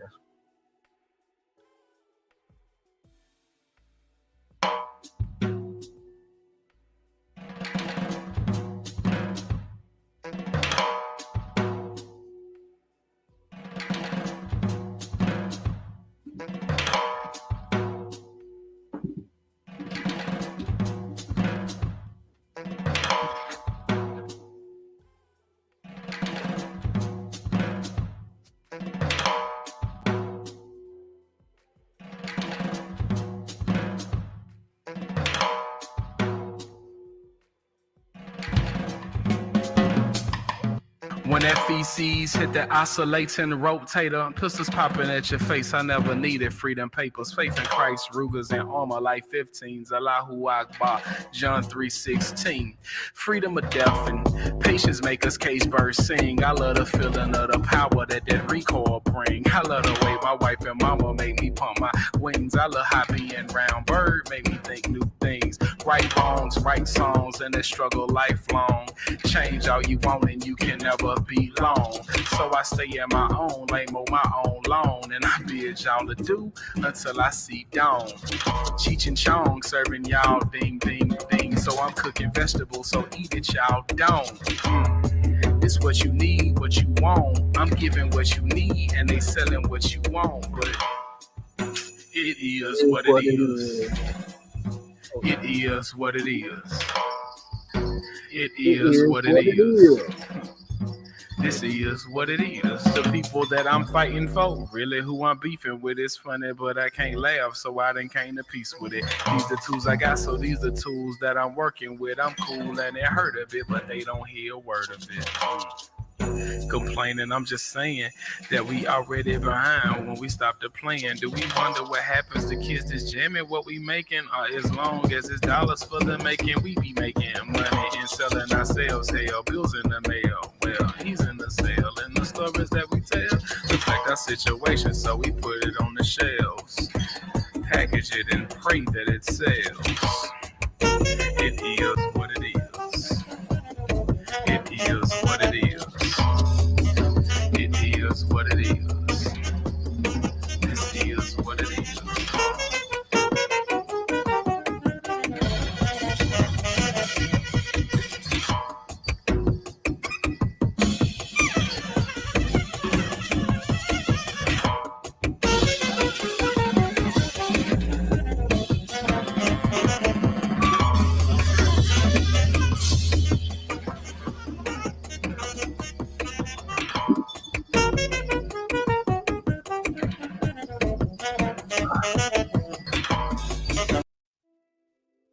I like that. They have to have musical interludes more often, man. That dude be spitting. Y'all need to get on him and say, drop the next album. Fronting. Dude, too comfortable. He too comfortable. Way too comfortable. All right, I ain't gonna fix this. I be trying to multitask. I'm not a type A personality, I guess. I try to do more than one thing and I just collapse. Anyway, we got a little time for Q&A. Brother Oak is here. You know, Hello, the BroDiallo. favorite. How you doing, bro? I'm well. I'm doing very well. Good. Peace and love to you once again. You still mad at me? A little bit, but It's all Okay. love. It's I'll all say I'm love. just waiting. Time will heal this wound. What's up, bro? I'm all right. Remember, you said whatever you love the most is what you critique and you scrutinize because you love it. I said would it. always, yeah, Yeah. Yeah, I yeah. said So that. I said that. I'm gonna exactly. stand So on cooperatives. Yep. I would always consider you as one of the leaders in the Pan-Africanist movement. Though we may have some disagreements, and we can trash that out. But so, couple of points. I'm always very, very upset when I hear we Africans speak about the Palestine. Now, Kwame Ture said something, and I 100% agree with him. Kwame Ture said,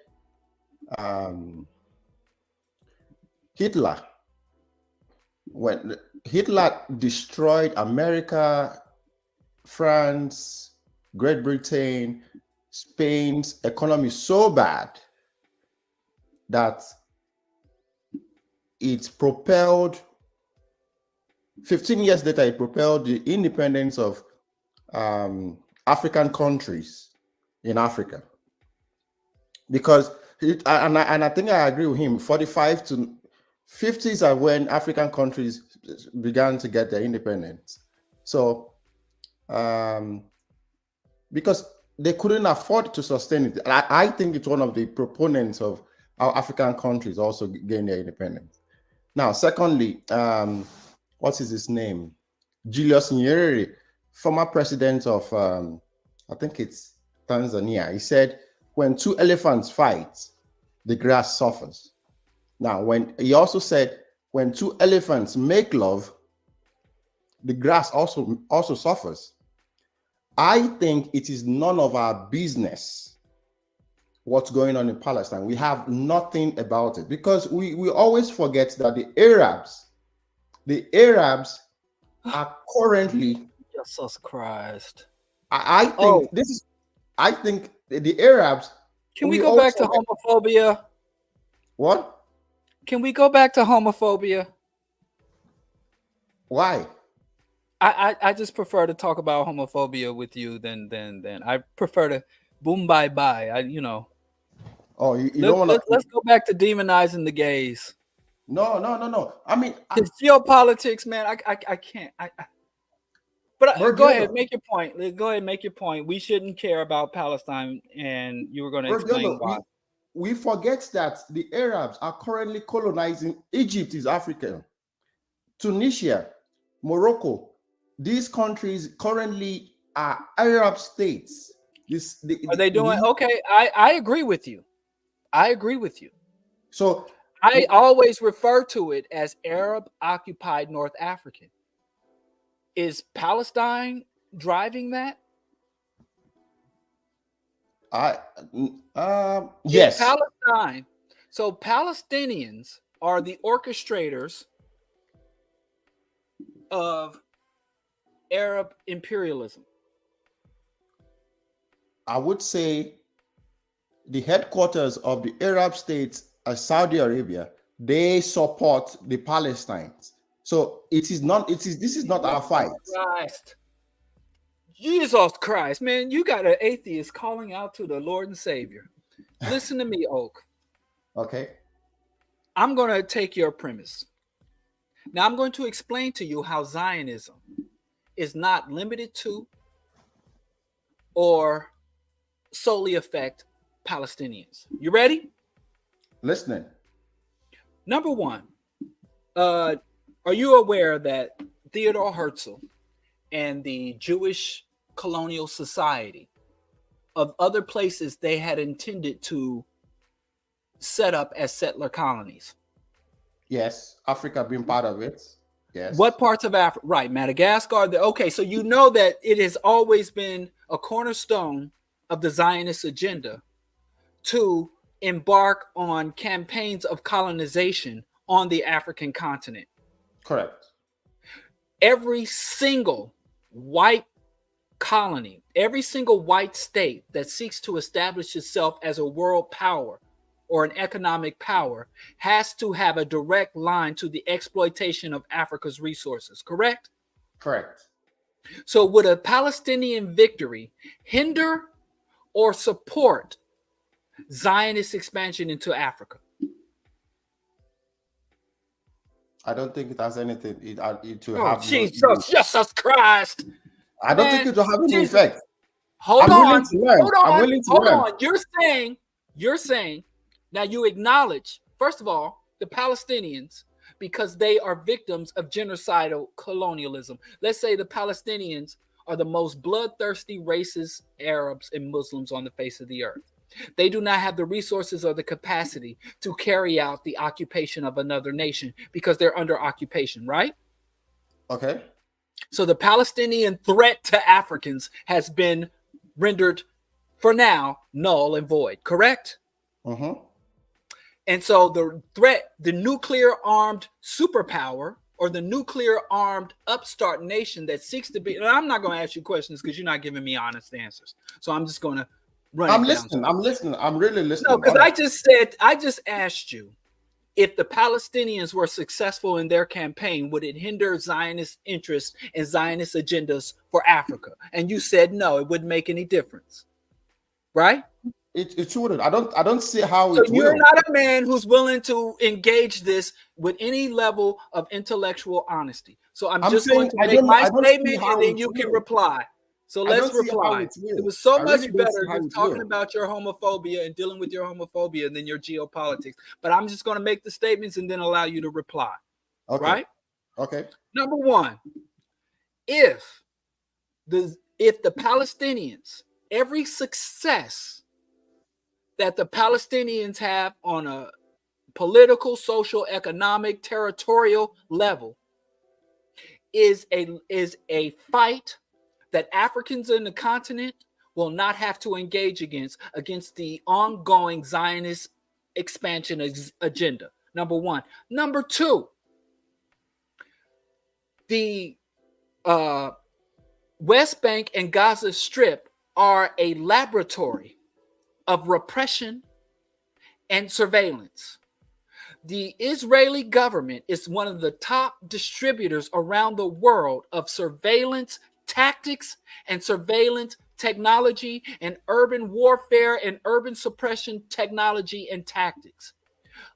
U.S. police, who've been racisming for longer than any other police force, get sent to Israel for training. The cop that murdered Mike Brown on the streets of St. Louis had gone to Israel to train. So Israel not only engages in repressive tactics and develop repressive technologies, they export those technologies and tactics across the world. So you don't have to be a Palestinian to be a direct victim of Zionist repression and Zionist weaponry. Number three, Israel has long maintained partnerships with dictatorial regimes across the globe. The number one ally of South Africa was Israel. The South African apartheid government would have collapsed decades earlier if not for the ongoing support in logistics, weapons, and intelligence that it received from the IDF and the Mossad. And this is repeated across the globe. Israel is used as a proxy state for the United States, so that the United States can go about the world and pretend to be the champion of democracy. They allow the IDF and the Mossad to engage in assassinations, to engage in large-scale statewide sabotage campaigns, destroying industries, supply lines, rail lines, supplying weapons to juntas and death squads across the globe. So going on and on. If you had listened to my show on Dr. King, where he said an injustice anywhere is a threat to justice everywhere, and Palestinians being displaced from their land provokes them to have to move to other places. And some of those other places are the United States and Africa. So if you don't like Palestinians or don't care about them or don't want to be around them, you should be anti-Zionism, because the number one engine that's causing the migration of Palestinians So even as a scumbag who doesn't care about the genocide of other people, it would still serve your interest or serve Africa's interest for Zionism to be opposed and defeated. So I've just given you 5 reasons why you, as an individual who don't care about Palestinians, which I think makes you subhuman to the extent that to lack empathy, that's psychopathic. But let's go with yours. I will accept the fact that we shouldn't care nothing about no Palestinian. Don't care about the Vietnamese. Don't care about the Koreans. Don't care about anybody but black folks, even if you care exclusively about black people and nothing else. I just gave you 5 reasons, and I can give you 5 more as to why you should still oppose Zionism. Okay. BroDiallo, I hear you. And you just like you have your own view. Now, here's my point. I'm not saying I am for the suffering of the Palestinians. What I'm saying is person A comes and molests me Monday, Tuesday, and Wednesday, and person B comes to molest me Thursday, Friday to Sunday, and it now so happens that person A and person B are now molesting one another. It is none of my business to go into affair in person A and person B.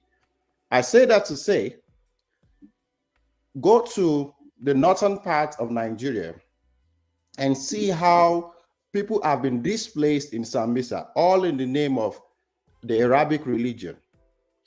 What I am saying is... You don't have to tell me about the crimes and atrocities of so my Arabs. point is, you don't have to tell me about the crimes and atrocities of Islam. But what I'm telling you, as an intelligent and humane person, you can denounce, oppose, and stand against imperialism. At the same time, you can't ignore or validate one genocide while you claim to speak or stand against another genocide.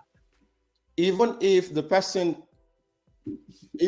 victim of one genocide is committing genocide on you. No. If you can show me someone who's simultaneously a victim of genocide and a committer of genocide, I'd like to see it. And then we can have that discussion. My point is, it is not a news if I say the Arabs continues to commit atrocities in Africa. Okay. So my point is, whoever thinks that Israel is fighting against Palestine, I think the war in Palestine is actually United States and the EU giving a middle finger to the Arab states because they want to maintain their presence using the Israeli government over there. So now, I got some bad news for you. Okay. When you talk about the Arab people, they are a pretty diverse people. And when you talk about Muslims, Muslims are more diverse than Arabs. In fact, the majority of people who identify as Muslims are not Arabs. So if you want to talk about Islamic atrocities versus Arab atrocities, they're not always the same thing. The majority of people who are Muslims, the largest Muslim state isn't even in the Middle East. It's Indonesia in terms of population. Yeah. Right. Indonesia has more Muslims than all the other Arab states put together, damn near. And then you have the Persians who are not Arabs. So it's a little more complex than what you're saying. I understand. Let's come down to Arabs, right? Let's come down to the Arabs. And listen to me. Okay. You said you want to say, well, if Tunisians or Mauritanian Arabs in Tunisia or Mauritania, or Saudi Arabian oligarchs are doing evil shit around the world, the Arabs who are also being exploited by them, because I don't think we talk enough about Arab oligarchs and the Arab elites and their collusion with Israel and Zionism. Saudi Arabia, Egypt is locking down the border. Egypt took a paycheck from the United States to become a partner and coordinate. So the Egyptian military and the Egyptian oligarchs are cooperating with Israel in its genocide. Right. So Now, I oppose the U.S. invasion of Afghanistan. I oppose the U.S. invasion of Iraq. I oppose the ongoing hostilities and the violation of treaties that the U.S. is carrying out against Iran. I oppose the genocide in Palestine, and I oppose the religious imperialism imposed on North Africa by Muslims, and the racism and imperialism imposed on North Africa by Arabs. well, I would disagree with you, and I'm I an think atheist, and I oppose religious repression and oppression. If I became the dictator of the world tomorrow, I wouldn't shut down one mosque. I wouldn't shut down one tabernacle. But I would continue the dialogue and advocacy for atheism and continue the dissection and critique of religious beliefs and religious dogma. I'm not understanding, but if that's too complex for you, if that's too much for your mind to hold, perhaps you should engage in more cultivation of your intellect as opposed to articulating absurdities like you don't care about. And I just told you about how Zionism is hurting us. And you can tell me right now, whenever I ask you about how the Palestinians are hurting us, you're telling me about every Muslim and Arab except Palestinians. And I got critiques of Palestinians because, guess what? I got some other bad news for you. There are some black Palestinians. Palestinians are a nationality, not a race. And there are black people in Palestine dying right now. Would you like to go handpick them out? BroDiallo, I think. And there are black Zionists. There are black Israelis who are also suffering racism at the hands of the Zionist state. Because you got to also understand the difference between race, ethnicity, and ideology. And when you talk about nationality or even ethnicity, you're crossing quite a few lines. And you're shitting on quite a few people who have your same lineage. Well, my point still remains. I think it is none of our business. It is not of our business. I just told you how it was our business. No, I disagree. And I respect your point of view. Do you have facts to counter what I said? Can you give a counter argument besides I disagree? The 5 ways that I explained to you how Zionism is not limited to the atrocities of Zionism is not limited to Palestine. Does the Zionist state have ambitions and agendas to colonize and expand their atrocities into African territories and steal resources from African people? Yes or no? Way back then, yes. Mother. Today. What's way back then? My auntie's older than Israel. I'm almost the same age as Israel. What I said when I said way back then, I have an aunt who is older than Israel right now. So what's way back when? Give the date. When did Israel stop this? Wait, what you said way back then? Give me the fucking date. Israel's machinations on the African continent. When did it cease? Because you said way back when. When they were deliberately. No, give me a date. Say a number. I don't know the exact date, but what I read is that. Give me a period. Give me a span of dates. From when? What era? The 50s, the 40s? I think it was before they settled for choosing the land of Palestine. Before they went there. So you're saying the 1940s? They ended their agendas and their machinations on the African continent. When they were deliberating on where they were going to settle. A fucking nuclear weapon? Did Israel give the South African apartheid government a nuclear weapon? BroDiallo, let's have it down. Did Israel give the apartheid government of South Africa a nuke? Yes or no? I don't know. So okay, let's go on to the next one because I want counter arguments. I don't just sit here and tell me I disagree. BroDiallo. Because I gave specific arguments to counter your position. Do you have specific arguments besides I disagree to counter my position? What I know is yes or no. Answer that question and then you can go on. Now I'm mad at you, Oak. I've been worrying for 2 weeks about you being mad at me, and now I'm mad at you. Oh, BroDiallo, one thing is I listen to you to learn, but I You also listen to have me, my but you own don't point hear of view. me. I have my own point of view. Tonight you've called me And many it's names. the wrong one. Who cares if you have your own point of view? I have my own feces. I'm not going to play around in it just because it's mine. Just because something belongs to you don't mean you need to be proud of it and you should carry it around and show it to people. I don't care about if it's your own view. I care about the accuracy of your view, the clarity of your view. BroDiallo, let me put it this But point. I don't care that you sitting here telling me I have my own point of view. So what? I have my own navel and I can pick Lynn out of it. So what? Who cares if it's yours? If it's for shit, let me if it ain't worth nothing. If you can't support, can you support your point of view with a rational argument or some evidence and facts? Yes. Just if you listen and you hear my point of view. One, if you go to various parts of Africa, our women, our men are already mentally colonized by these Arab religions and Arab beliefs. First, I think you're not talking. But wait. What does that have to do? Connect that to Palestine.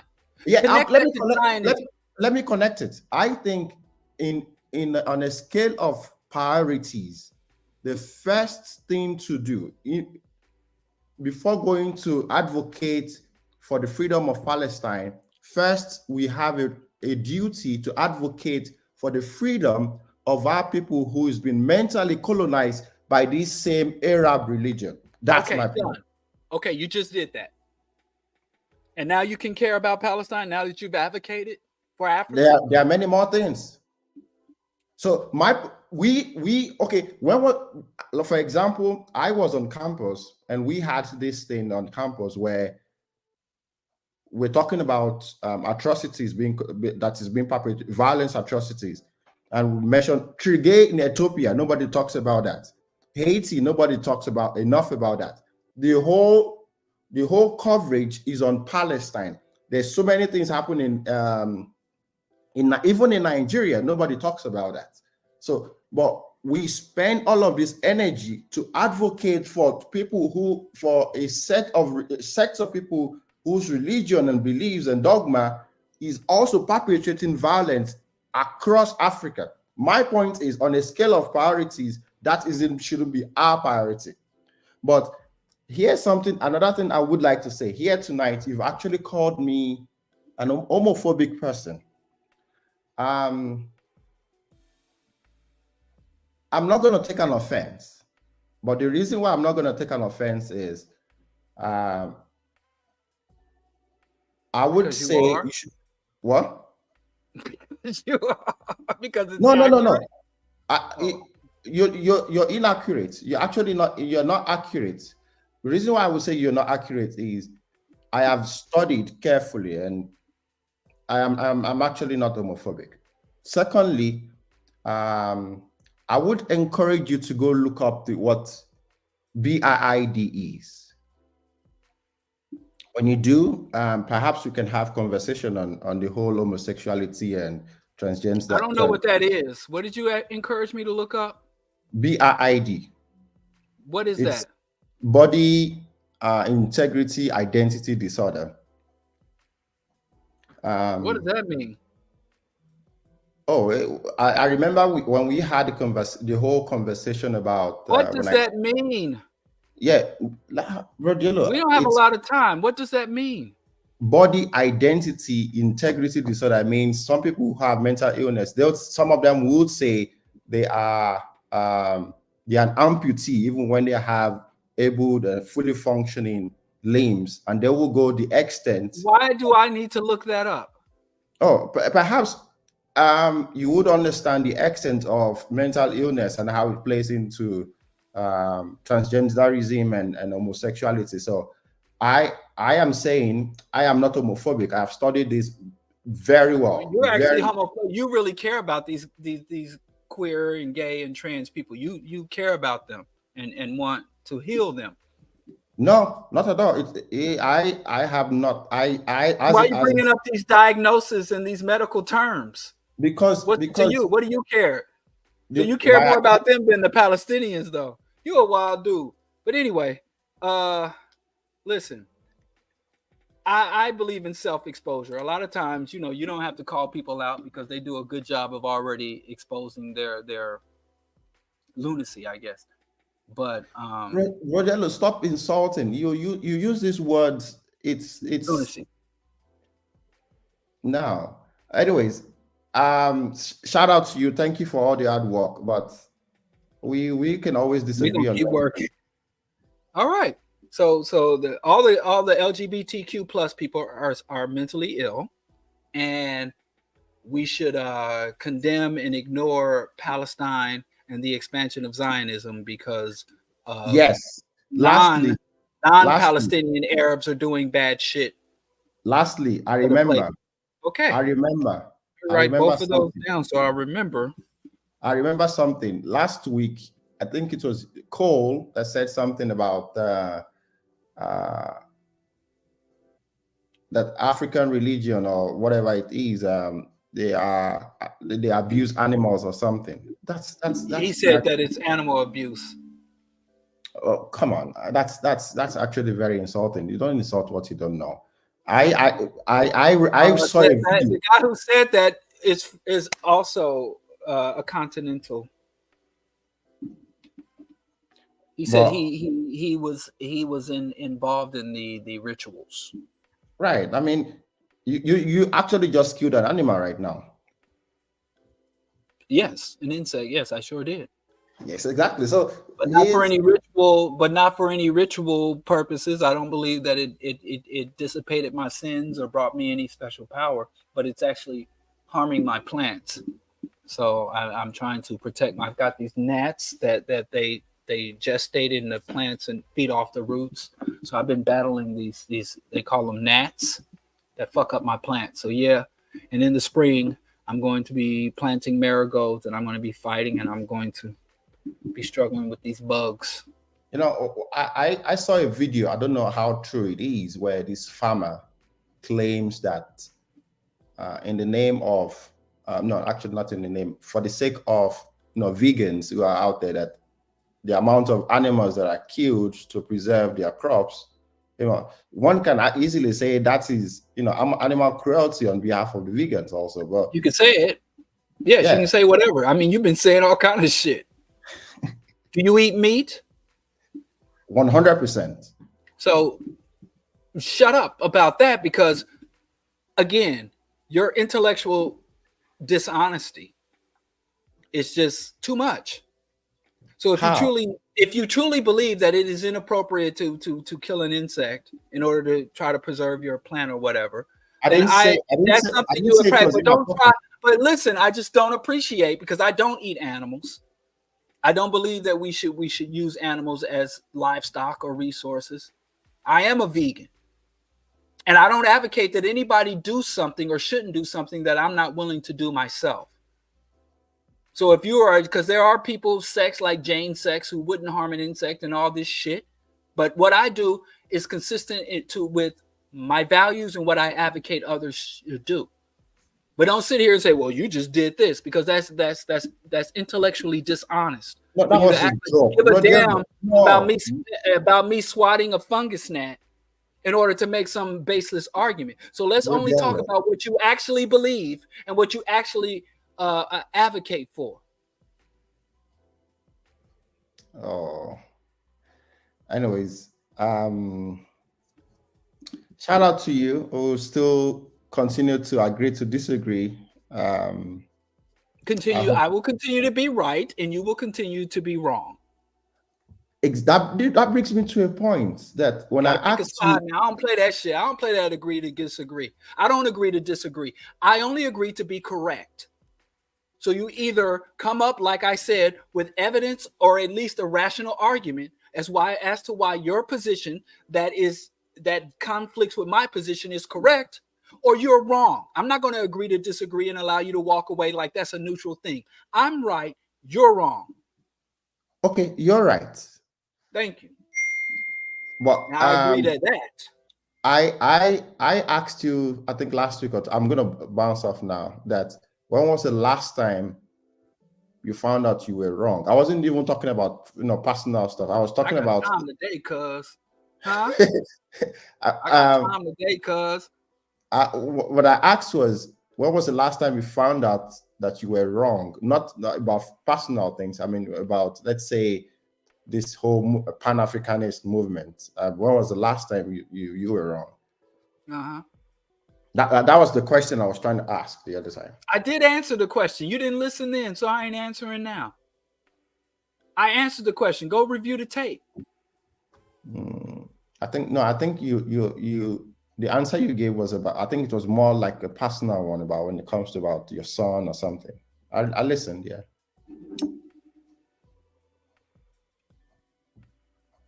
I answered the question already.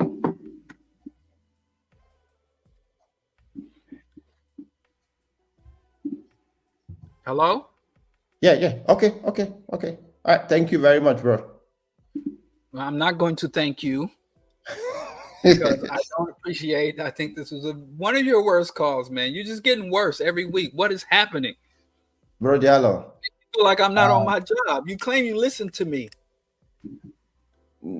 You're not right on many things, in my opinion. Okay, I'm wrong on Zionism. For one, like I said, I am learning about many things, and about that, so far that I've learned, in my opinion, I do not think it is our business. When it comes to other things, like I've heard about you from you, I listen carefully, and I weigh with other researches that I have done, and I'm like, oh no, this does not match up with the information I have so far. I agree on many other things, and I keep it at that. You're not going to be the only source of knowledge and information I'm I going to wouldn't get. encourage you to be that, but you still didn't answer my question. Where am I wrong? What am I wrong about? I am a Nigerian. I am an African. Ghana just passed an anti-LGBTQ bill, Yes. and I am pretty sure if a census is made about for the 1.3 billion Africans who are there, majority would vote against it. Okay. And as a Pan-Africanist, as a leader in the Pan-Africanist movement, you advocate for the LGBTQ right, and so that would not fly in Africa, and that would be a major. I think you're wrong in that. What am I wrong about? What am I wrong about? The whole. Now, I think you should correct me if I'm wrong. You've actually mentioned something about. You didn't say what I was wrong about. Yeah, I want to point it out. I want to point it specifically out. I think you were the one that actually mentioned something about in Africa, in the Yoruba cosmology, that there is this concept of transgenderism in it. Yeah, Obatala is a hermaphrodite. You're wrong. 100% wrong. He's a man and a woman, right? You're 100% wrong about Whatever, that. man. What am I wrong about? That is what I'm trying to point out to you. I'm asking you. You just told me that the Ghana government and Ghana citizens support anti-LGBTQ people, and that I say that we should support them and allow them to be. And if I went to Africa or went to Ghana and said y'all shouldn't do this, they would disagree with me. What am I wrong about? You just described some scenario, but you never told me what I was wrong about. Using Obatala as a reference, that Obatala is an hermaphrodite. I just brought that up. Can Obatala present as a man and a woman? That is inaccurate. I just asked you a question, man. Come on. No. Answer my question. You just don't answer. I just answered you, no. What is Obatala? BroDiallo, on this, you are wrong. Is the sex or gender of Obatala? BroDiallo, go do your research. Answer my question. You are wrong. Say he has no gender. Say that. Answer my goddamn questions, man. Come on. This is not fucking cool. I'm giving you more time than I've ever given anybody. Can you at least repay me by answering my question? Obatala in the folklore and mythology of Yoruba, what is Obatala's sex or gender? BroDiallo, you're wrong. Answer my question, man. Don't stop saying my Obatala. name. Stop moaning my name. You ain't with that gay stuff. I'm some man moaning my Oh name. my God, BroDiallo. Tell me, answer my question. Obatala is male. Obatala is male. Correct. In all manifestations. Obatala is male in all manifestations. Wow. Yeah, okay. Okay. So I don't know if you're lying or you're just uneducated about your own shit. What's your religion? My ethnicity, I'm Yoruba. I didn't ask you your ethnicity. I don't affiliate with any religion. Do you believe Jesus Christ is your Lord and Savior? No.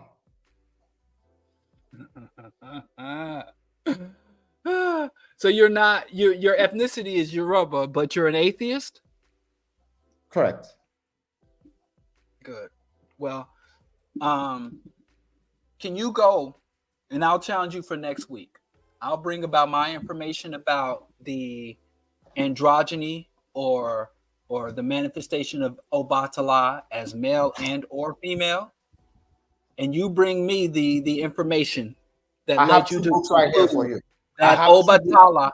No, let's do this next week. I'm getting tired. I have to get off, man. You done did me wrong so many ways. It's just very unpleasant. Very unpleasant. 2 books. You give me your sources. I'll give you 3 books right now. I got books too. I got books too, and maybe I'll go get a Babalao. I'll reach out to some practitioners. No, I want give me your sources, and I'll give you 4 sources right now. I just told you I'm not doing that tonight.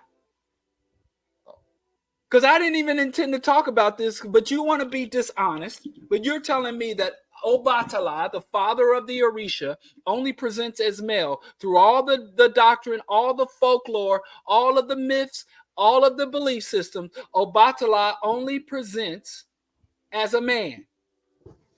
Correct. In Santeria, in Yoruba, and all of the various sects, Obatala is always represented as a man. Correct. You know you're fucking wrong. You're just going to stand on another lie. You keep saying all this dishonest stuff, but let's go with it. Because I know some very homophobic. Okay, what? The Palgrave Handbook of African Traditional Religion. 1 book. 2nd book. The politics Wait. I just told you we're not going to go there just now, right? BroDiallo, you going to force it on me? I'm not listening. Yo, listen. We can pick this up next week. Okay. All right. Still love you, bro. Love you 100%, bro. Okay. Yeah, Jesus. I mean, any other questions, comments, criticisms? I don't. Oh, I guess. Do I hate Islam? I guess. I was about to say I didn't, but maybe you're right. I hate its atrocities, and I hate what it's done, and I hate its imposition on my people. But so, I guess. Here's the thing about Yvette and Tone always provide documentation. Who gives a fuck? You know, as Jay-Z said, facts and data, numbers don't lie, but they also don't explain. So there is a whole faction of the racist community who call themselves racist realists.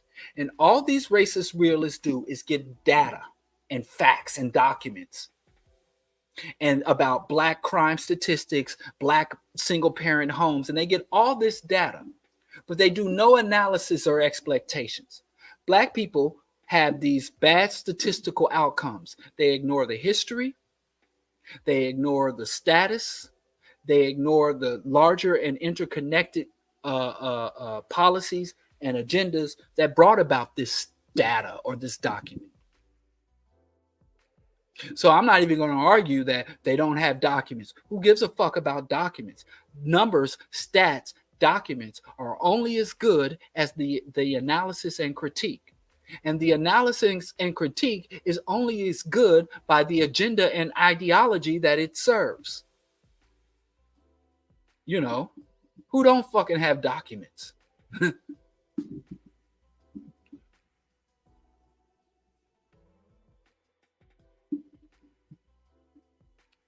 Well, no, I didn't shrug it off. At first, I was going to say I don't really hate it, but so yeah, I could say I hate it. Fucking, I could say that Abrahamic religions hate Africans as they hated me first. You hate, as Dale Jones taught me, if somebody hates you, hate them back. So the hate, the only thing, anything I hate is a byproduct of the hate it's shown me. I hate anything that hates me.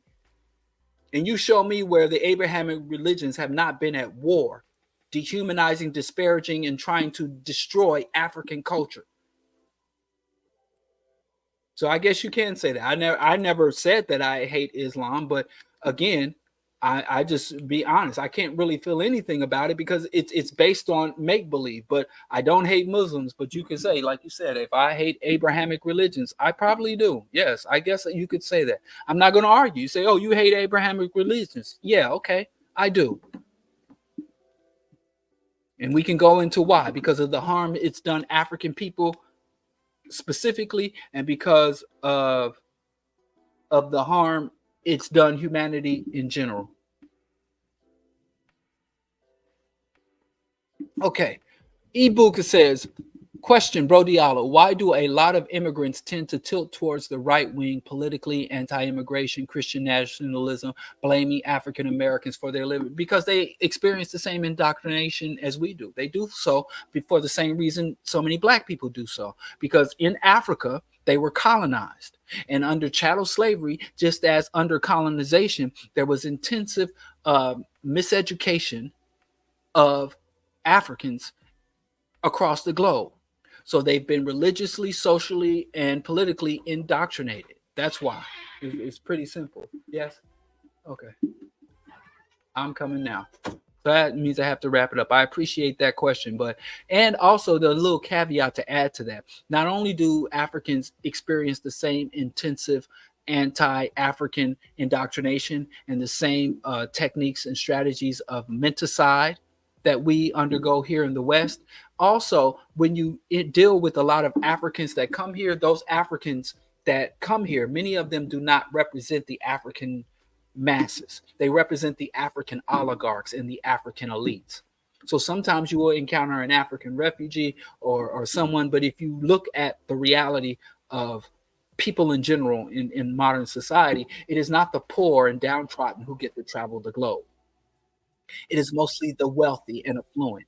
So just like, even though a small fraction of Americans have passports, and even a smaller fraction of Americans are able to travel abroad, let alone to go to school abroad.